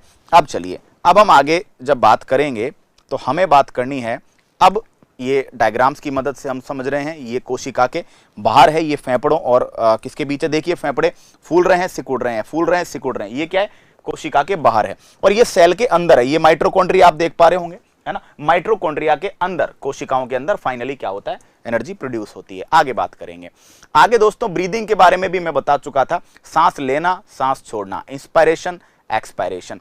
जब सांस लेते हैं, छोड़ते हैं, क्लियर, जब लेते हैं छोड़ते हैं, दोनों केस में हमने डिस्कस किया है, दोनों केस में हमने ये डिस्कस बहुत अच्छे से किया है। क्या डिस्कस किया है? देखिएगा, दोनों केस में डिस्कस किया है कि नाइट्रोजन, जब सांस लेते हैं तो नाइट्रोजन 78%, इधर भी 78% छोड़ते समय, ऑक्सीजन 21, छोड़ते समय देखना कहां डिफरेंस हुआ, इधर ऑक्सीजन 21% जब सांस ली, है ना, और जब छोड़ी तो 17%, CO2 0.03%, और जब हमने इसको क्या किया, जब हमने इसको छोड़ा तो 4%, क्लियर। तो जो आप अगर देखेंगे तो नाइट्रोजन की कंसंट्रेशन में कोई बदलाव नहीं है, ऑर्गन में कोई बदलाव नहीं है, केवल चेंजेस कहां पर है?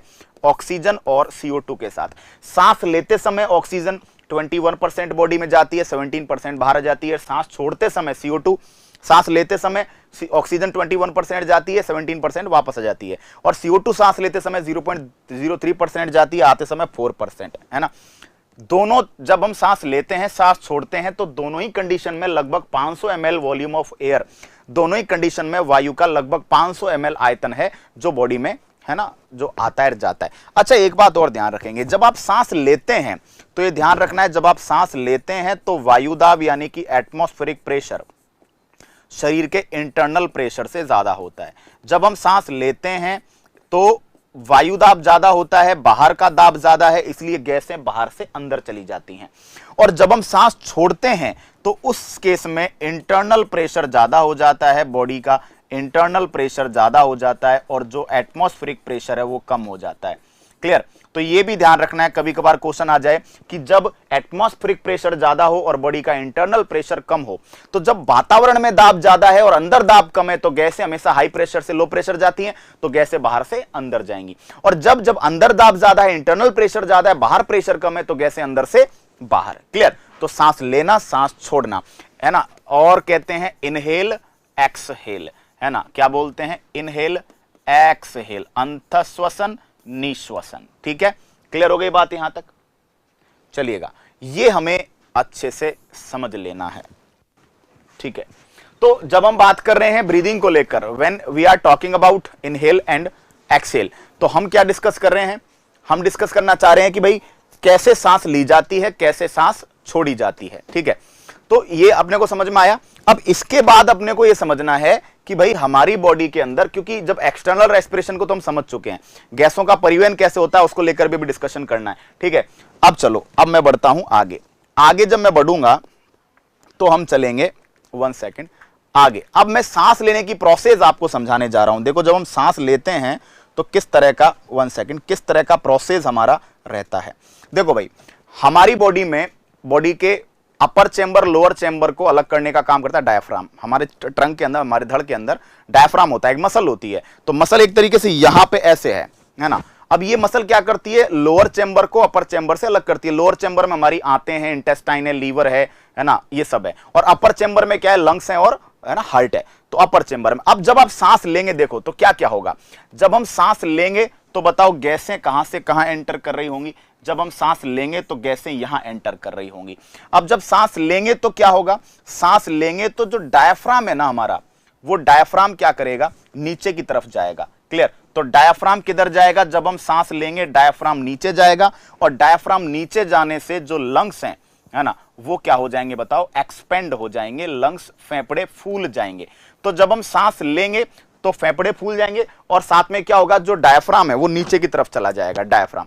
जब हम सांस छोड़ेंगे, है ना, तो डायफ्राम जाएगा ऊपर। ठीक है, तो डायफ्राम रिलैक्स हो जाता है। जब हम सांस छोड़ते हैं तो डायफ्राम क्या हो जाता है? रिलैक्स। क्लियर? और गैसें अब किधर जाएंगी? ऊपर की तरफ। तो डायफ्राम क्या हो जाएगा?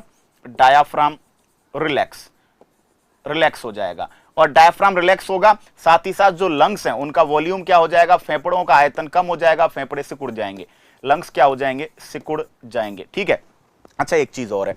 क्लियर? जब सांस लोगे, जैसे ही सांस लोगे तो आपका फेफड़ा क्या होगा? फूलेगा। फेफड़ा फूलेगा तो इंटरकोस्टल मसल्स होती हैं। इंटरकोस्टल मसल्स जो आपके होती है कहां पे? आपके लंग्स के ऊपर। तो जब आप सांस लोगे तो सांस फूलेगी, सांस फूलेगी तो बताओ जो आपकी इंटरकोस्टल मसल है वो भी क्या होंगी? बताओ, पुल अप होंगी। जैसे ही सांस छोड़ोगे तो वो सारी मसल रिलैक्स हो जाएंगी। क्वेश्चन क्या आता है?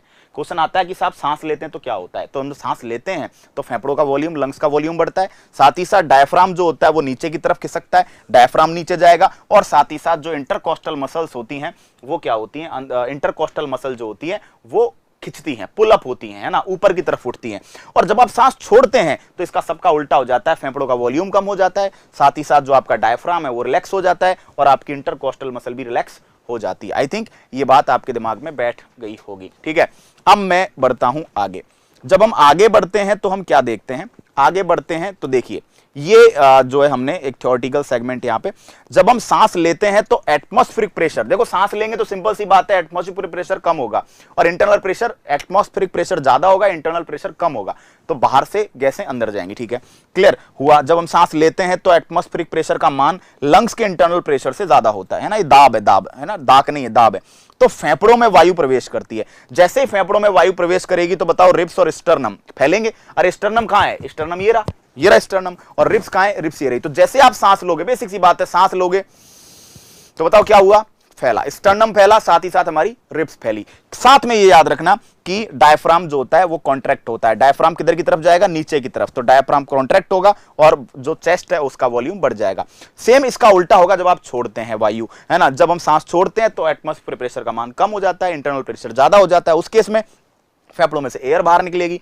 उस केस में पसलियां और स्टर्नम वापस रिलैक्स हो जाएंगे, और रिलैक्स होने से डायफ्राम जो है वो फैल जाएगा। डायफ्राम जो है वो क्या हो जाएगा? वापस रिलैक्स हो जाएगा, और वॉल्यूम जो है हमारे चेस्ट का कम हो जाएगा। ठीक है, ये हमारी बातें हुई है। ठीक, अब मैं चल रहा हूं आगे। देखिए, जब आप ये डायग्राम को देखेंगे, ठीक है, तो आप इसके अंदर सेंस करेंगे ये हमारा जो है एक कार्डिक एरिया है, हमारा कार्डिक विद पल्मोनरी एरिया है, यानी कि यहाँ पे हमारे फेफड़े, ये हमारे हार्ट की धड़कन। एक्चुअली हार्ट हमारा दिखता नहीं है लंग्स के ऊपर से, ठीक है, लेकिन लंग्स के बीच में सिचुएटेड होता है। तो ये आप हार्ट की सिचुएशन देखेंगे, और हार्ट की सिचुएशन के बाद आप लेटरली जब आप देखेंगे तो आपको अभी देखिए, अभी आप देखेंगे पूरा ये जो आप नीचे देख पा रहे हैं ये डायफ्राम का एरिया है, ये जो नीचे आप देख पा रहे हैं, ठीक है, और ये हार्ट को कवर किया हुआ है, देखिए ये लंग्स ने, दोनों तरफ क्या वाला पार्ट दिख रहा है आपको, लंग्स दिख रहा है, ये आपको ट्रेकिया दिख रही है, ट्रेकिया के अंदर सी आकार के छल्ले आपको दिख रहे होंगे, ये छल्ले जो होते हैं ये श्वास नली को पिचकने से रोकते हैं, ठीक है। तो ये वाला जो आप देख पा रहे हैं ना नीचे, ये डायफ्राम है,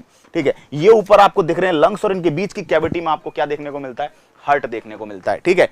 अब मैं बढ़ता हूं आगे, ठीक, आगे जब मैं बढ़ूंगा तो देखिए कुछ कॉमन सी बातें, कुछ सिंपल सी बातें हम डिस्कस करने जा रहे हैं, ठीक है।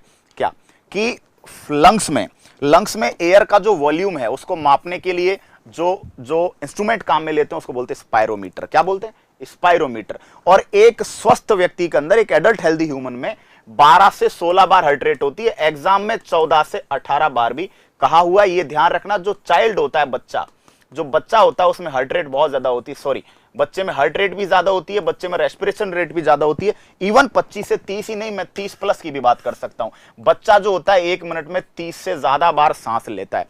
सोते समय सांस लेने की रेट कम हो जाती है, गहरी गहरी सांसें लेते हैं, सोते समय लंबी लंबी सांसें लेते हैं, तो एक जो साइकिल है सांस का, है ना, एक जो ब्रीदिंग का जो एक साइकिल है वो लंबा हो गया, तो 1 मिनट में कम हो जाएंगे, ठीक है।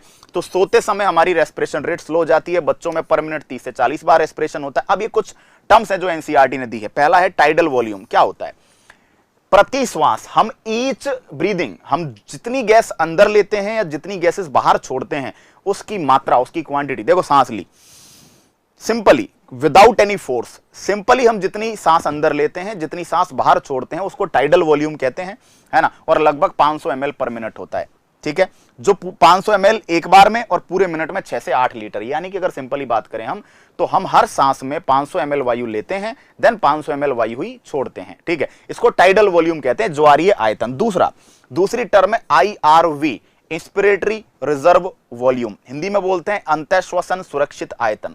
देखो, वो एक्स्ट्रा मात्रा जो मैं फोर्सफुली अंदर ले सकता हूं, है ना, उसको बोलते हैं अंतःश्वसन सुरक्षित रिजर्व। देखो क्या बोला गया है, अंतःश्वसन का मतलब होता है इंस्पिरेटरी, अंदर सांस लेना, रिजर्व का मतलब है एक्स्ट्रा। अरे आपकी गाड़ी में रिजर्व में पेट्रोल होता है, तो इसका मतलब क्या है कि वो एक एक्स्ट्रा है, 3 लीटर 4 लीटर, वो एडिशनल काम आएगा।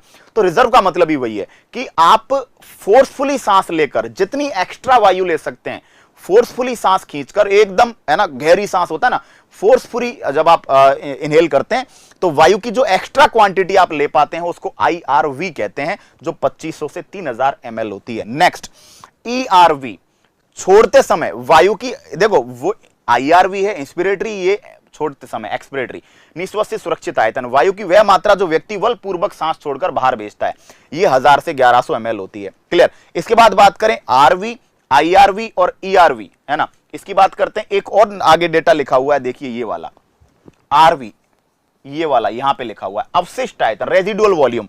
ये क्या होता है? वो एक्स्ट्रा वॉल्यूम जो पूरी तरह, देखो कंसेप्ट समझना। पहला है टाइडल वॉल्यूम, सिंपल सांस लेते समय, मैं अंतर बता रहा हूं, सिंपल सांस लेते समय जितनी एयर लेते हैं, जितनी एयर छोड़ते हैं, वो टाइडल वॉल्यूम है। फोर्सफुली जितनी एक्स्ट्रा ले पाते हैं वो IRV है, फोर्सफुली जितनी छोड़ पाते हैं वो ERV है। कंसेप्ट क्लियर हुआ? अब फोर्सफुली छोड़ने के बाद भी जो एयर हमारे फेफड़ों में बच जाती है उसको बोलते हैं रेजिडुअल वॉल्यूम RV, जो 1100 से 1200 ml होता है। बात समझ में अच्छे से आ गई होगी, बहुत अच्छे से, बेटर तरीके से समझ में आ गई होगी। पहला कंसेप्ट है, नॉर्मल सांस में 500 ml लेंगे, 500 ml छोड़ेंगे। फोर्सफुली सांस लेंगे तो हम क्या करेंगे? IRV कहेंगे, है ना, इंस्पिरेटरी रिजर्व वॉल्यूम। फोर्सफुली सांस छोड़ेंगे तो कितनी छोड़ पाते हैं उसको हम बोलेंगे एक्सपिरेटरी रिजर्व वॉल्यूम, निश्वसन सुरक्षित आयतन। अब बच गया क्या? जब आपने फोर्सफुली छोड़ दी उसके बावजूद भी लंग्स में कुछ एयर बच जाती है, उसको बोला जाता है रेजिडुअल वॉल्यूम, अवशिष्ट आयतन। क्लियर हो गई बात? उम्मीद करता हूं अच्छे से आपके दिमाग में बैठ गया होगा, है ना, सारा कंसेप्ट क्लियर है। मैं बढ़ता हूं आगे। अब आगे बढ़ेंगे तो गैसों का परिवहन कैसे होता है। तो सबसे पहले ध्यान रखना है कि हमारी बॉडी में 2 गैसें फ्लो होती हैं। एक तो होता है ऑक्सीजन। तो ऑक्सीजन का ट्रांसपोर्ट लंग्स टू ऑर्गन होता है। ऑक्सीजन लंग्स से ऑर्गन्स की तरफ जाती है, और देखा जाए तो पूरी बॉडी में ही होता है। तो ऑक्सीजन का ट्रांसपोर्ट कौन करती है? आरबीसी करती है, हीमोग्लोबिन करती है, हीमोग्लोबिन के साथ ऑक्सीजन जो है ट्रांसपोर्ट होता है। क्लियर? ठीक है। कहते हैं एक हीमोग्लोबिन मॉलिक्यूल 4 ऑक्सीजन मॉलिक्यूल को अपने साथ ट्रांसपोर्ट करता है, ऐसा बुक्स में डिनोट है। ठीक है। नेक्स्ट, जब CO2 का ट्रांसपोर्ट करते हैं तो CO2 को, क्योंकि बॉडी में देखो ऑक्सीजन को काम में ले लेंगे तो बदले में क्या बनेगा? CO2। और जब ऑक्सीजन के बदले में CO2 बनेगा तो CO2 को टाइम टू टाइम बॉडी से बाहर निकालना पड़ता है, क्योंकि आप सांस लेते समय ऑक्सीजन लेते हैं, बदले में CO2 छोड़ देते हैं। तो जब आपको हर बार बाहर भेजना पड़ेगा तो इन दैट केस, है ना, आप क्या करेंगे? CO2 का जो ट्रांसपोर्ट है वो कैसे होता है? तो CO2 का ट्रांसपोर्ट 3 चीजों से होता है। लगभग 70% ट्रांसपोर्ट जो होता है वो आपका बाइकार्बोनेट्स के रूप में होता है। किसके फॉर्म में होता है? बाइकार्बोनेट्स। स्पेशली याद रखना, सोडियम बाइकार्बोनेट की फॉर्म में मोस्टली होता है। ठीक है। इसके बाद बात करते हैं 70% ये हो गया, 20 to 25% विद आरबीसी और हीमोग्लोबिन। 20 से 25% आरबीसी हीमोग्लोबिन के द्वारा होता है। रेस्ट 5 to 7% ट्रांसफर जो है आरबीसी का, सॉरी CO2 का, वो किसके द्वारा होता है? ब्लड प्लाज्मा के द्वारा, है ना। तो सिंपल सी ऐसे भी आप याद कर सकते हो, ऑक्सीजन क्या है? अच्छा आदमी है। अच्छा आदमी, अच्छा आदमी किसी के साथ भी जा सकता है, बुरे आदमी को बुला के नहीं उठा के लाना पड़ता है। ठीक है। तो ऑक्सीजन तो क्या है? ऑक्सीजन तो अच्छी चीज है। तो अच्छे आदमी को हीमोग्लोबिन कहता है चल मेरे साथ पूरी बॉडी में घूम के आ, तो ऑक्सीजन कहेगी ठीक है साहब चलो, क्योंकि ऑक्सीजन क्या है? सीधी है ना। ये CO2 क्या? टेढ़ा आदमी है। तो टेढ़े आदमी को बोले चल बॉडी से बाहर निकल, तो कह रहा है ऐसे नहीं जाऊंगा, तो उसको क्या करना पड़ता है? खींच के लाना पड़ता है। तो खींच के लाने के लिए, उठा के लाने के लिए 2-3 लोग चाहिए। तो भाई 70% तो बाइकार्बोनेट, उसके बाद 20 to 25% RBC haemoglobin, and next 5 to 7% rest plasma. ये चीजें मैं पहले भी डिस्कस कर चुका हूं जहां तक मुझे याद है। अब आगे की बात हमें करनी है। यहां तक का सब कुछ आपको क्लियर हो गया होगा, मुझे चर्चा करनी है आगे। देखिए, है ना, ये ट्रांसपोर्टेशन ऑफ जो आपके ऑक्सीजन एंड CO2 है बॉडी में चल रहा है बहुत बढ़िया तरीके से। ये देखिए, अब ये एक कंसेप्ट आप याद रखते हैं एपिग्लोटिस वाला। हमारे बॉडी में भोजन की नली, सांस की नली बगल बगल में होती है ना। तो आप फील करेंगे कि जब हम सांस लेते हैं, मुंह में पानी भर लेना, कभी मुंह में पानी भरने के बाद उसको निगलना हो, आप याद करके ट्राई कर लेना कितना भी, मुंह में जब पानी भर लेते हैं उस पानी को निगलना और सांस लेना, ये दोनों प्रोसेस एक साथ नहीं हो सकती। या तो खाना ही निगल लो या सांस ले लो। तो ये इस तरह की मैकेनिज्म सेट करी हुई है कि air path and food path, भोजन मार्ग और श्वसन मार्ग एक साथ खुले नहीं रहेंगे। मतलब सिंपल सा है कि जब आप खाना खा रहे होंगे तो श्वास नली ढक जाएगी। कौन ढकेगा? एपिग्लोटिस। देखो ये, है ना, देखो डायग्राम को समझो, है ना। जब आप क्या कर रहे हैं? जब आप सांस लेना चाह रहे हैं, देखो क्लियर, तो जब आप निगलना चाह रहे हैं तो देखो एपिग्लोटिस ने श्वास नली को ढक दिया। ये देखो, ये वाली स्ट्रक्चर एपिग्लोटिस, है ना, इसने श्वास नली को कवर कर दिया। और श्वास नली को कवर कर दिया तो श्वास नली ढक गई, और श्वास नली ढक गई तो अब आपका भोजन के जो पार्टिकल है वो श्वास नली में नहीं जाएंगे, ट्रेकिया में नहीं जाएंगे। लेकिन कभी कभी जल्दबाजी में हम खाना खा रहे होते हैं, है ना, या जल्दबाजी में हम जो है बोलते बोलते खा रहे हैं, बहुत बातचीत करते हंसते हुए, तो एपिग्लोटिस कंफ्यूज हो जाता है। उस केस में कुछ भोजन के पार्टिकल श्वास नली में चले जाते हैं तो हमें तेजी से ठसका लगता है, हमें तेजी से वो बाहर आ जाते हैं। ठीक है, तो एपिग्लोटिस का काम, ठीक है, डायग्राम क्लियर हुआ। नाउ हम बात करेंगे cellular respiration, that has 2 types, first one is glycolysis, another one is Krebs cycle. देखो सेलुलर रेस्पिरेशन, इसको मैं बहुत अच्छे से समझाना चाहूंगा, सीधा पॉइंट टू पॉइंट बात करेंगे, कुछ भी नहीं है इस टॉपिक के अंदर। अब देखो, कोशिकीय श्वसन, सिंपल सी बात है, सेल के अंदर होगा। अब सेल के अंदर हमारी बॉडी का फ्यूल क्या कहलाता है? ग्लूकोज। तो सेल के अंदर जो ग्लूकोज है वो कोशिका का ईंधन है, जो एनर्जी है वो ग्लूकोज से बनेगी। ठीक है, अब क्या हो रहा है? ऑक्सीजन लगातार आ रही है, CO2 लगातार जा रही है, लगातार प्रोसेस चल रही है। ठीक है, क्लियर। सबसे पहले क्या होगा? जैसे ही पूरी बॉडी में तैयारी होती है, रिएक्शन, ठीक है, जैसे ही रेस्पिरेशन की तैयारी के रूप में सबसे पहले क्या होता है? कोशिका के अंदर हम प्रवेश करते हैं। सबसे पहला चक्र ग्लाइकोलाइसिस। ये ग्लाइकोलाइसिस, एक बात ध्यान रखना, मैंने आपको स्टार्टिंग में 2 टाइप का रेस्पिरेशन बताया था, एरोबिक एनारोबिक, ऑक्सी श्वसन, अनऑक्सी श्वसन, respiration with the help of oxygen और respiration without oxygen.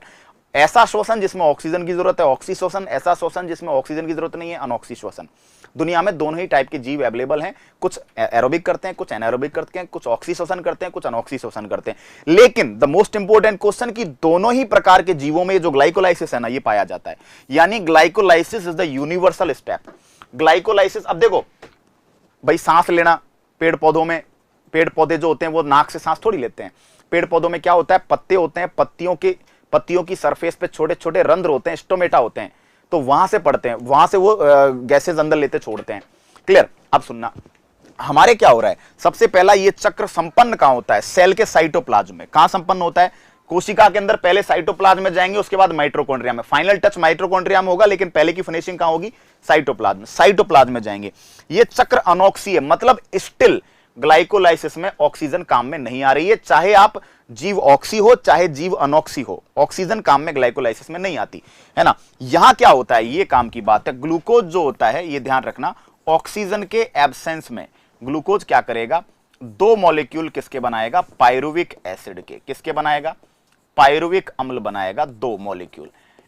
Pyruvic acid एक 3 कार्बन वाला मॉलिक्यूल है, और है ना, ये 6 कार्बन वाला है, तो ये 2 मॉलिक्यूल में टूट जाएगा, 3 कार्बन। तो क्वेश्चन आता है कि भाई पायरुवेट या पायरुविक एसिड का निर्माण किस प्रोसेस में होता है, आप बोलेंगे ग्लाइकोलाइसिस, ठीक है। और ये सब में होता है, चाहे आप एरोबिक रेस्पिरेशन कर रहे हैं चाहे आप एनोरोबिक कर रहे हैं, जो भी जीव दुनिया में रेस्पिरेशन करते हैं, श्वसन करते हैं, सब में, ठीक है।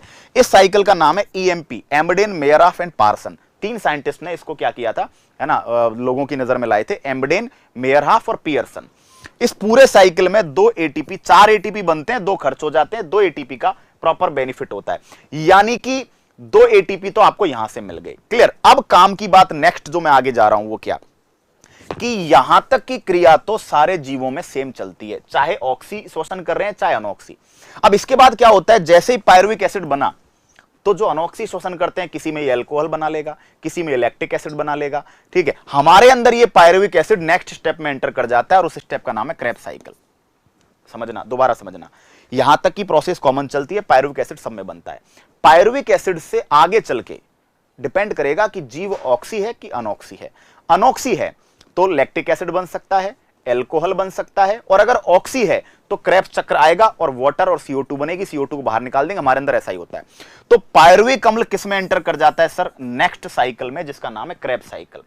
क्रेब्स साइकिल को, है ना, यहां पायरुविक अम्ल किस में एंटर कर जाता है, माइटोकॉन्ड्रिया। क्रेब्स साइकिल कहां संपन्न होगा, माइटोकॉन्ड्रिया में। नेक्स्ट यहां ऑक्सीजन काम में आएगी, यानी कि क्रेब्स चक्र जो है वो ऑक्सी है, एरोबिक है। यहां क्या होता है, जो पायरुविक अम्ल है वो क्या बना लेता है, CO2 और जल। क्रेब्स चक्र की खोज हैंस क्रेब्स ने की थी। क्रेब्स चक्र जो है ऑक्सी शोषण करने वाले जीवों में, यानी पेड़ पौधों में, हम में पाया जाता है। इस पूरे चक्र में 36 एटीपी का लाभ होता है। इसको try carboxylic acid, TCA cycle भी कहते हैं, try carboxylic acid cycle, TCA cycle भी कहते हैं, ट्राई कार्बोक्सिलिक एसिड चक्र, क्योंकि इस पूरे चक्र में 3 कार्बोक्सिलिक एसिड्स का निर्माण होता है, ठीक है। दोबारा समझिए, ग्लूकोज आपकी कोशिकाओं में ऑलरेडी है, सांस लेकर आपने ऑक्सीजन ली, ग्लूकोज, अब ग्लूकोज को पता चल गया कि ऑक्सीजन आ रही है, तो सबसे पहले तैयारी क्या, कि सबसे पहले कोशिका द्रव्य में, साइटोप्लाज्म में जो ग्लूकोज है वो क्या करना चालू करेगा, पायरुविक एसिड में टूट जाएगा। विदाउट ऑक्सीजन की हेल्प के एक ग्लूकोज का मॉलिक्यूल 2 पायरुविक एसिड बनाएगा, साथ में 2 एटीपी बना लेगा।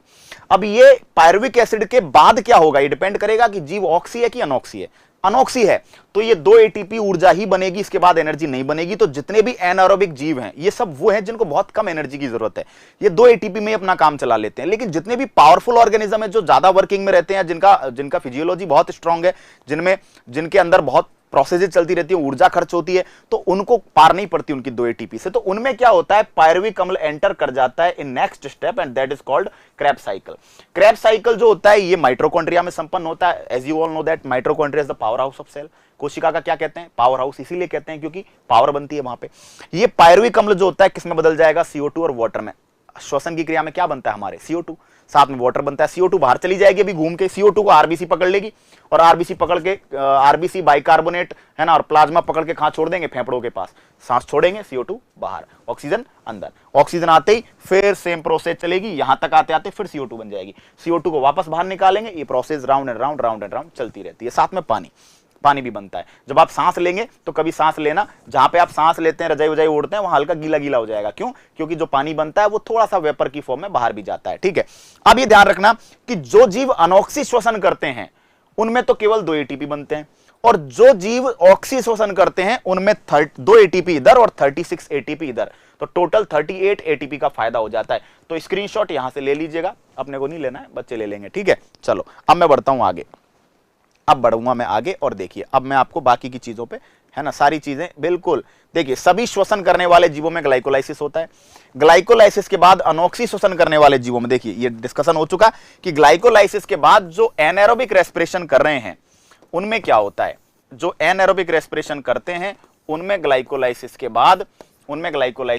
बाद ऑक्सीजन के एब्सेंस में कई चीजों का, जैसे यीस्ट पायरुविक अम्ल से अनोक्सी श्वसन द्वारा एथेनॉल, तो शराब बनाने की जो प्रोसेस है क्लियर, उसके अंदर किण्वन फर्मेंटेशन में, तो किण्वन के अंदर हम पढ़ते हैं, गोबर गैस के अंदर हम पढ़ते हैं, है ना, किण्वन गोबर गैस के अंदर पढ़ते हैं, फर्मेंटेशन में हम पढ़ रहे हैं। तो ये सारी प्रोसेस कैसी हैं क्लियर। हमारी मसल्स के अंदर, हमारी मसल्स में लैक्टिक एसिड बन जाता है, हमारी मांसपेशियों में ऑक्सीजन के एब्सेंस में लैक्टिक एसिड बन जाता है। ये सारी प्रोसेसेस कैसी हैं, ये सारी प्रोसेसेस एनएरोबिक हैं। एनएरोबिक का मतलब ऑक्सीजन की डिमांड नहीं है, अनॉक्सी है, ठीक है। किण्वन क्रिया में अनॉक्सी श्वसन के द्वारा पायरुविक अम्ल से एथेनॉल बन रहा है। हमारी स्केलेटल मसल्स में जो ऑक्सीजन नहीं मिलती, हमारी कंकाली मतलब हमारे कंकाल तंत्र से जुड़ी जो मसल्स हैं उनमें जब ऑक्सीजन नहीं मिलती तो लैक्टिक एसिड बन जाता है, और लैक्टिक एसिड जो है it is the main cause of muscle fatigue, है ना, मांसपेशियों में जो फटीग होती है, जो दर्द और थकान होता है, उसका कारण कभी कभी ये बनता है, ठीक है। ये बिल्कुल डिस्कस हो गया, तो ओके, इसको भी ले जाते हैं आगे। अब हम बढ़ेंगे नेक्स्ट, उम्मीद है प्रॉब्लम, देखो ये श्वसन की हमारे पास क्या है, एक पूरी की पूरी, देखो भाई ये श्वसन का पूरा हमारा एक फॉर्मूला है। देखो C6H12O6 ग्लूकोज, 6 ऑक्सीजन मॉलिक्यूल की, यानी ग्लूकोज के एक मॉलिक्यूल को क्या करने के लिए, है ना, पूरी तरह ऑक्सीडाइज करने के लिए आपको 6 मॉलिक्यूल, 6 ऑक्सीजन के अणुओं की जरूरत पड़ती है, बदले में 6 कार्बन डाइऑक्साइड बनते हैं जो बाहर निकलते हैं, 6 मॉलिक्यूल वाटर के बनते हैं, साथ में एटीपी। कितने एटीपी, 686 किलो कैलोरी या 2880 किलो जूल, यानी कि ग्लूकोज का 1 मोल, 1 मोल ऑफ ग्लूकोज के 1 मोल का कंप्लीट रेस्पिरेशन होने के बाद हमें 686 किलो कैलोरी या 2880 2880 किलो जूल एनर्जी बनती है। अब देखो, अब एक बात बताओ, श्वसन की प्रोसेस में ऊष्मा बन रही है, तो ये एक एक्सोथर्मिक प्रोसेस हो गई। श्वसन की क्रियाविधि में क्या निकल रही है, हीट निकल रही है, तो ये कैसी प्रक्रिया है, ऊष्माक्षेपी, है ना, हीट को एक्सोथर्मिक है। साथ ही साथ ये और ध्यान रखना, ऑक्सीजन की उपस्थिति में आप क्या कर रहे हो, है ना, एनर्जी प्राप्त कर रहे हो, तो उसको कॉम्ब्यूशन कहते हैं। तो इसका मतलब श्वसन को दहन अभिक्रिया भी कह सकते हो, ऑक्सीजन की उपस्थिति में आप क्या प्राप्त कर रहे हो, ठीक है, एनर्जी। श्वसन में ग्लूकोज का क्या होगा, ऑक्सीजन से रिएक्शन होने पे क्या होता है, ऑक्सीडेशन होता है, ग्लूकोज का ऑक्सीडेशन होगा, और श्वसन से शरीर के भार में कमी होती है, बहुत इंपॉर्टेंट सवाल है, ठीक है। इसलिए बॉडी के लिए जो श्वसन है वो एक रिडक्टिंग प्रोसेस है। अरे सिंपल सी बात बताओ, रिड्यूसिंग प्रोसेस है, रिडक्टिंग प्रोसेस है, शरीर, समझना। एक बात बताओ, श्वसन में हो क्या रहा है, आपकी बॉडी में जो मटेरियल है वो एनर्जी में कन्वर्ट हो रहा है। मटेरियल में मास होता है, एनर्जी मास नहीं होता। इसका मतलब अगर आप लगातार रेस्पिरेशन करती रहेगी आपकी बॉडी, तो आपका वेट कम होगा। अरे भाई, फास्टिंग से आपका वेट कम क्यों होता है, क्योंकि आपकी बॉडी में जो अरे व्रत का मतलब क्या है, व्रत क्यों करते हैं लोग, तो व्रत का मतलब यही है कि आप जनरली जो खाओगे वो डाइजेस्ट होगा और उससे एनर्जी मिलेगी। लेकिन आप खाना रोक दिए, एनर्जी आपको चाहिए, तो जो भी एनर्जी तो कहीं ना कहीं से चाहिए बॉडी के लिए, अगर आपको काम करना है, तो एनर्जी फिर कहां से आएगी, जो बॉडी में स्टोर्ड मटेरियल है वहां से। बॉडी में स्टोर क्या है, कार्बोहाइड्रेट, फैट, प्रोटीन, तो सबसे पहले कार्बोहाइड्रेट से एनर्जी जाना चालू होगा। तो आपकी बॉडी में जो मटेरियल था वो बदल रहा है एनर्जी में, तो मटेरियल तो गया, एनर्जी में तो द्रव्यमान होता ही नहीं, इसलिए आपकी बॉडी में ध्यान रखना श्वसन से वेट कम होता है। हीमोग्लोबिन को हमारा रेस्पिरेटरी पिगमेंट कहते हैं और ये ऑक्सीजन का परिवहन करता है, ठीक है। हमारा प्रमुख रेस्पिरेटरी अंग क्या है, लंग्स है। लेकिन आपसे पूछा जाए प्रमुख श्वसन कोशिकांग किसको बोलते हैं, तो माइटोकॉन्ड्रिया को कहते हैं। प्रमुख श्वसन अंग फेफड़ा है, लेकिन प्राइमरी रेस्पिरेटरी सेल ऑर्गन कौन है, कोशिका का प्रमुख अंग जिसमें रेस्पिरेशन हो रहा है, माइटोकॉन्ड्रिया, ठीक है। और आगे बात करते हैं, माइटोकॉन्ड्रिया में ऊर्जा का निर्माण होता है, इसलिए माइटोकॉन्ड्रिया को पावर हाउस कहते हैं। हमारे शरीर में ऊर्जा के छोटे छोटे पैकेट होते हैं जिनको एटीपी कहते हैं। ATP is also known as adenosine triphosphate. हमारे शरीर की एनर्जी करेंसी एडिनोसिन ट्राइफॉस्फेट ऊर्जा मुद्रा, अरे एनर्जी का आदान प्रदान एटीपी की फॉर्मेट में होता है। नेक्स्ट, श्वसन की क्रिया में ग्लूकोज कच्चे माल का कार्य करता है, इसलिए ग्लूकोज को फ्यूल ऑफ सेल कहते हैं। अरे कोशिका का ईंधन को जलाकर ही तो एनर्जी प्राप्त होती है, फ्यूल ऑफ सेल कहते हैं। नेक्स्ट कह रहे हैं श्वसन इज अ ऑक्सीडेशन प्रोसेस, ये भी हम डिस्कस कर चुके हैं। तो श्वसन के बारे में कितनी बात हो गई, देखो ऊष्माक्षेपी है, एक्सोथर्मिक है, हीट बाहर निकल रही है, कॉम्बिशन रिएक्शन है, दहन हो रहा है, ऑक्सीडेशन है, ऑक्सीजन के साथ रिएक्शन हो रही है। चौथा, बॉडी के लिए रिडक्टिंग है क्योंकि बॉडी के वेट में कमी आ रही है। नेक्स्ट, एरोबिक रेस्पिरेशन में एक ग्लूकोज के एक मॉलिक्यूल से 38 एटीपी 686 किलो कैलोरी या 2880 किलो जूल का निर्माण होता है, जबकि एनारोबिक रेस्पिरेशन में मात्र 2 एटीपी या 56 किलो कैलोरी ऊर्जा बनकर ही रह जाती है। तो जिन भी ऑर्गेनिजम्स को कम एनर्जी की जरूरत है, यीस्ट मैंने आपको एग्जांपल बताया था, बहुत कम एनर्जी, क्योंकि छोटा सा बॉडी ऑर्गेनाइजेशन है, छोटा सा बॉडी स्ट्रक्चर है, छोटी सी फंक्शनिंग है, तो उनको एनर्जी की जरूरत नहीं है। हमें यार दिन भर इतना काम करना रहता है, ठीक है, तो हमें ज्यादा एनर्जी की जरूरत है कि नहीं? हमारे ब्रेन को ही चाहिए 20% एनर्जी पूरी बॉडी की, तो ठीक है, क्लियर। ये सारी बातें आई होप सो, ठीक है, ये सारी बातें बड़ी सिंपल से माइंड में आपके बैठ गई होंगी। Now I am going ahead, ठीक है। उम्मीद है ये सारी चीजों में आपको दिमाग नहीं लगाना पड़ेगा। अगला सवाल हम देखेंगे, अलग अलग जीवों में श्वसन अंग, respiratory organs and different different organisms. भाई हमारे अंदर तो लंग्स हैं, लेकिन तो सबसे पहले समझना, आपसे पूछा जाता है डिफरेंट ऑर्गन्स में, तो हम बात करेंगे जो बर्ड्स हैं। बर्ड्स कौन कौन? बर्ड्स, रेप्टाइल्स, अरे सांप वगैरह, बर्ड्स, रेप्टाइल्स और मैमल्स, स्तनधारी पक्षी, और इनमें क्या होते हैं? प्राइमरी रेस्पिरेटरी ऑर्गन लंग्स है। लंग्स को फेफड़े भी कहते हैं, फुफ्फुस भी कहते हैं। मछली में गिल्स के द्वारा होता है, गलफड़े होते हैं। मेंढक, ये ध्यान रखना, ये एम्फीबियंस में आते हैं यार, और एम्फीबियंस ये जल थल दोनों में रहते हैं, तो इनके अंदर मिली जुली व्यवस्था होती है। तो एम्फीबियंस में ध्यान रखना, स्किन के द्वारा भी हो सकता है, लंग्स के द्वारा भी हो सकता है, गिल्स भी, स्किन भी, लंग्स भी और गिल्स भी, तीनों के द्वारा रेस्पिरेशन हो सकता है। केंचुआ, केंचुए में ध्यान रखना बाय स्किन, केंचुए में त्वचा।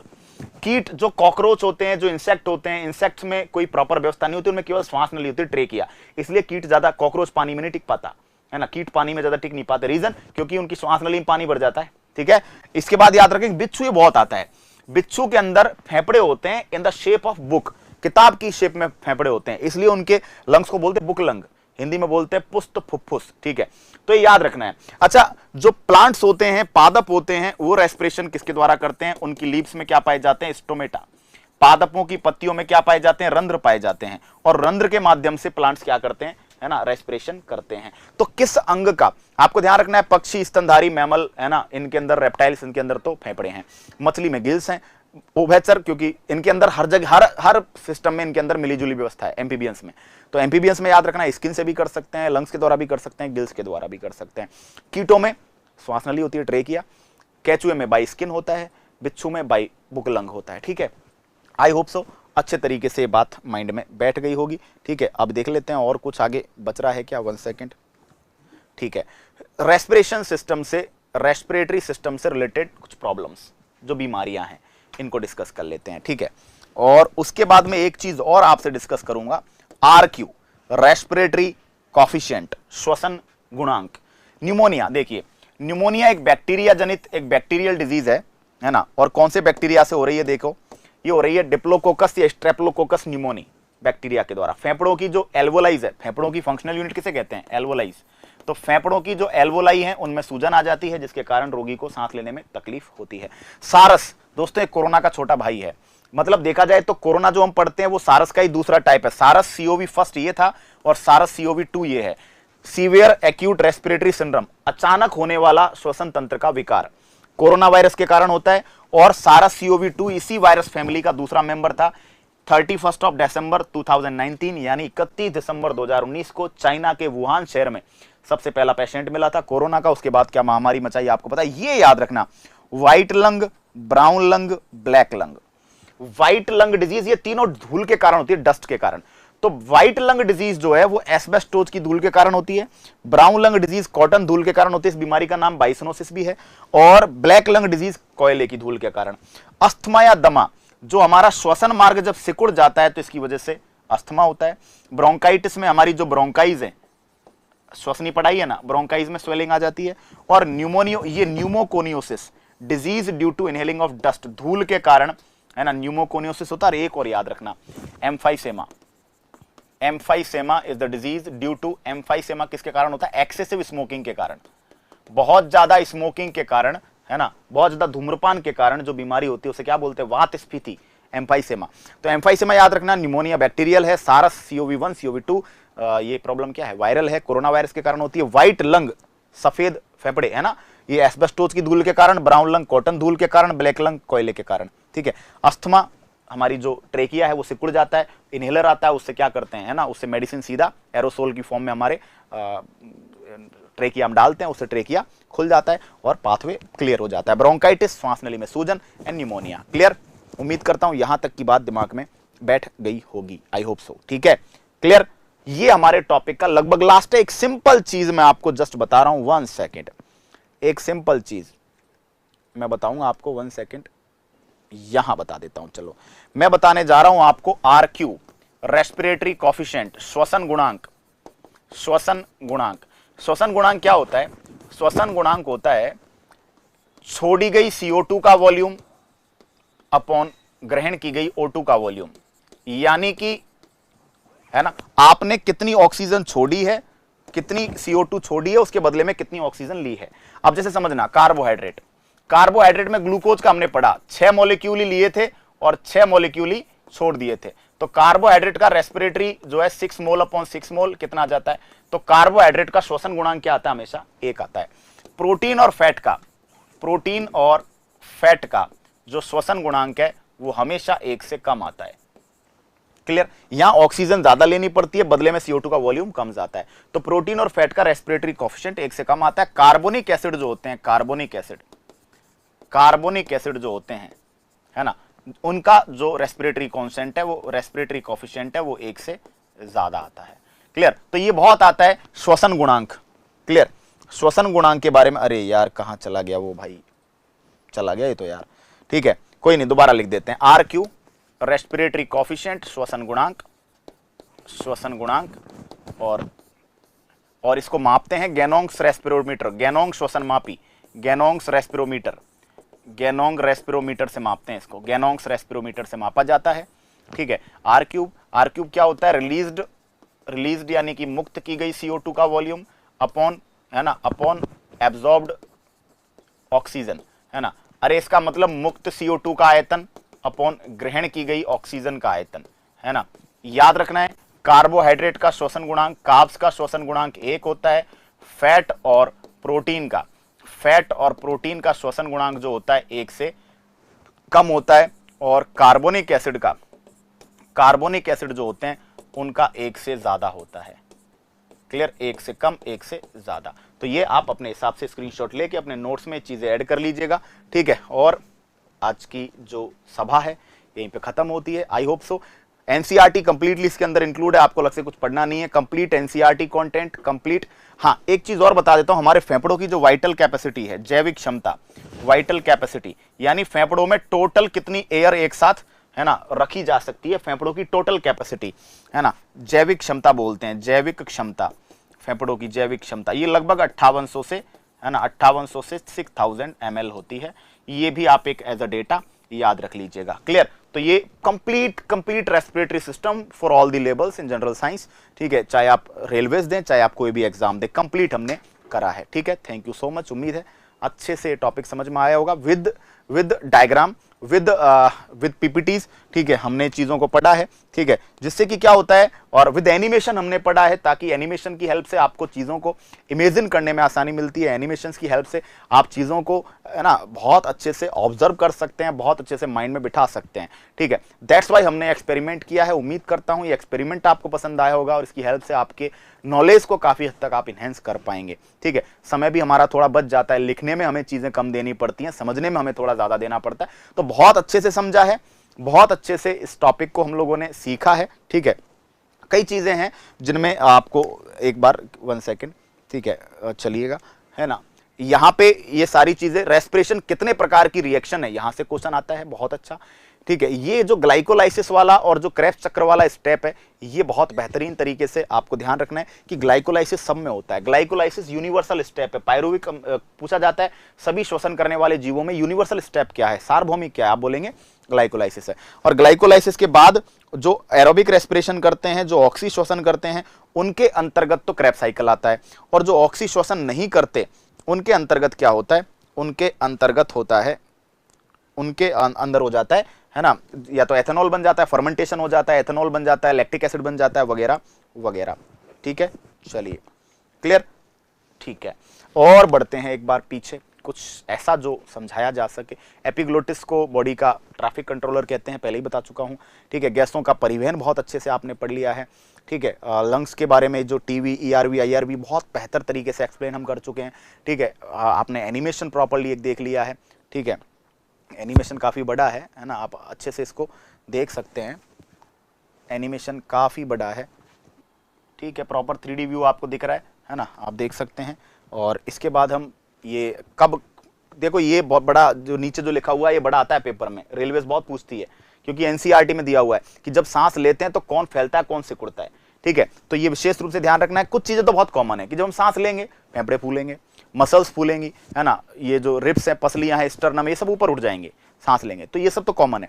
जो इंटरकोस्टल मसल है वो भी क्या होंगी, खिंचेंगी, है ना, क्लियर। अब खिंचेंगी, डायफ्राम क्या होगा, डायफ्राम भी आपका, डायफ्राम जो है, क्योंकि जब वॉल्यूम बढ़ेगा तो डायफ्राम को किधर जाना पड़ेगा, नीचे की तरफ जाना पड़ेगा, डायफ्राम पुल्स डाउन। ठीक है, अब उसके बाद क्या होगा, उसके बाद जब आप छोड़ेंगे तो मसल्स रिलैक्स, ठीक है, स्टर्नम रिलैक्स, पसलियां आपकी रिलैक्स, ठीक है, फेफड़ों का वॉल्यूम कम हो जाएगा, और जो आपका डायफ्राम है ये, है ना, ये डायफ्राम भी क्या हो जाएगा, रिलैक्स हो जाएगा, है ना, ये भी आराम से कूल हो जाएगा, क्लियर, क्योंकि इसके ऊपर कोई प्रेशर पड़ेगा नहीं, केवल छोड़ना है गैसेस को। ठीक है, ओके, ये ब्रीदिंग।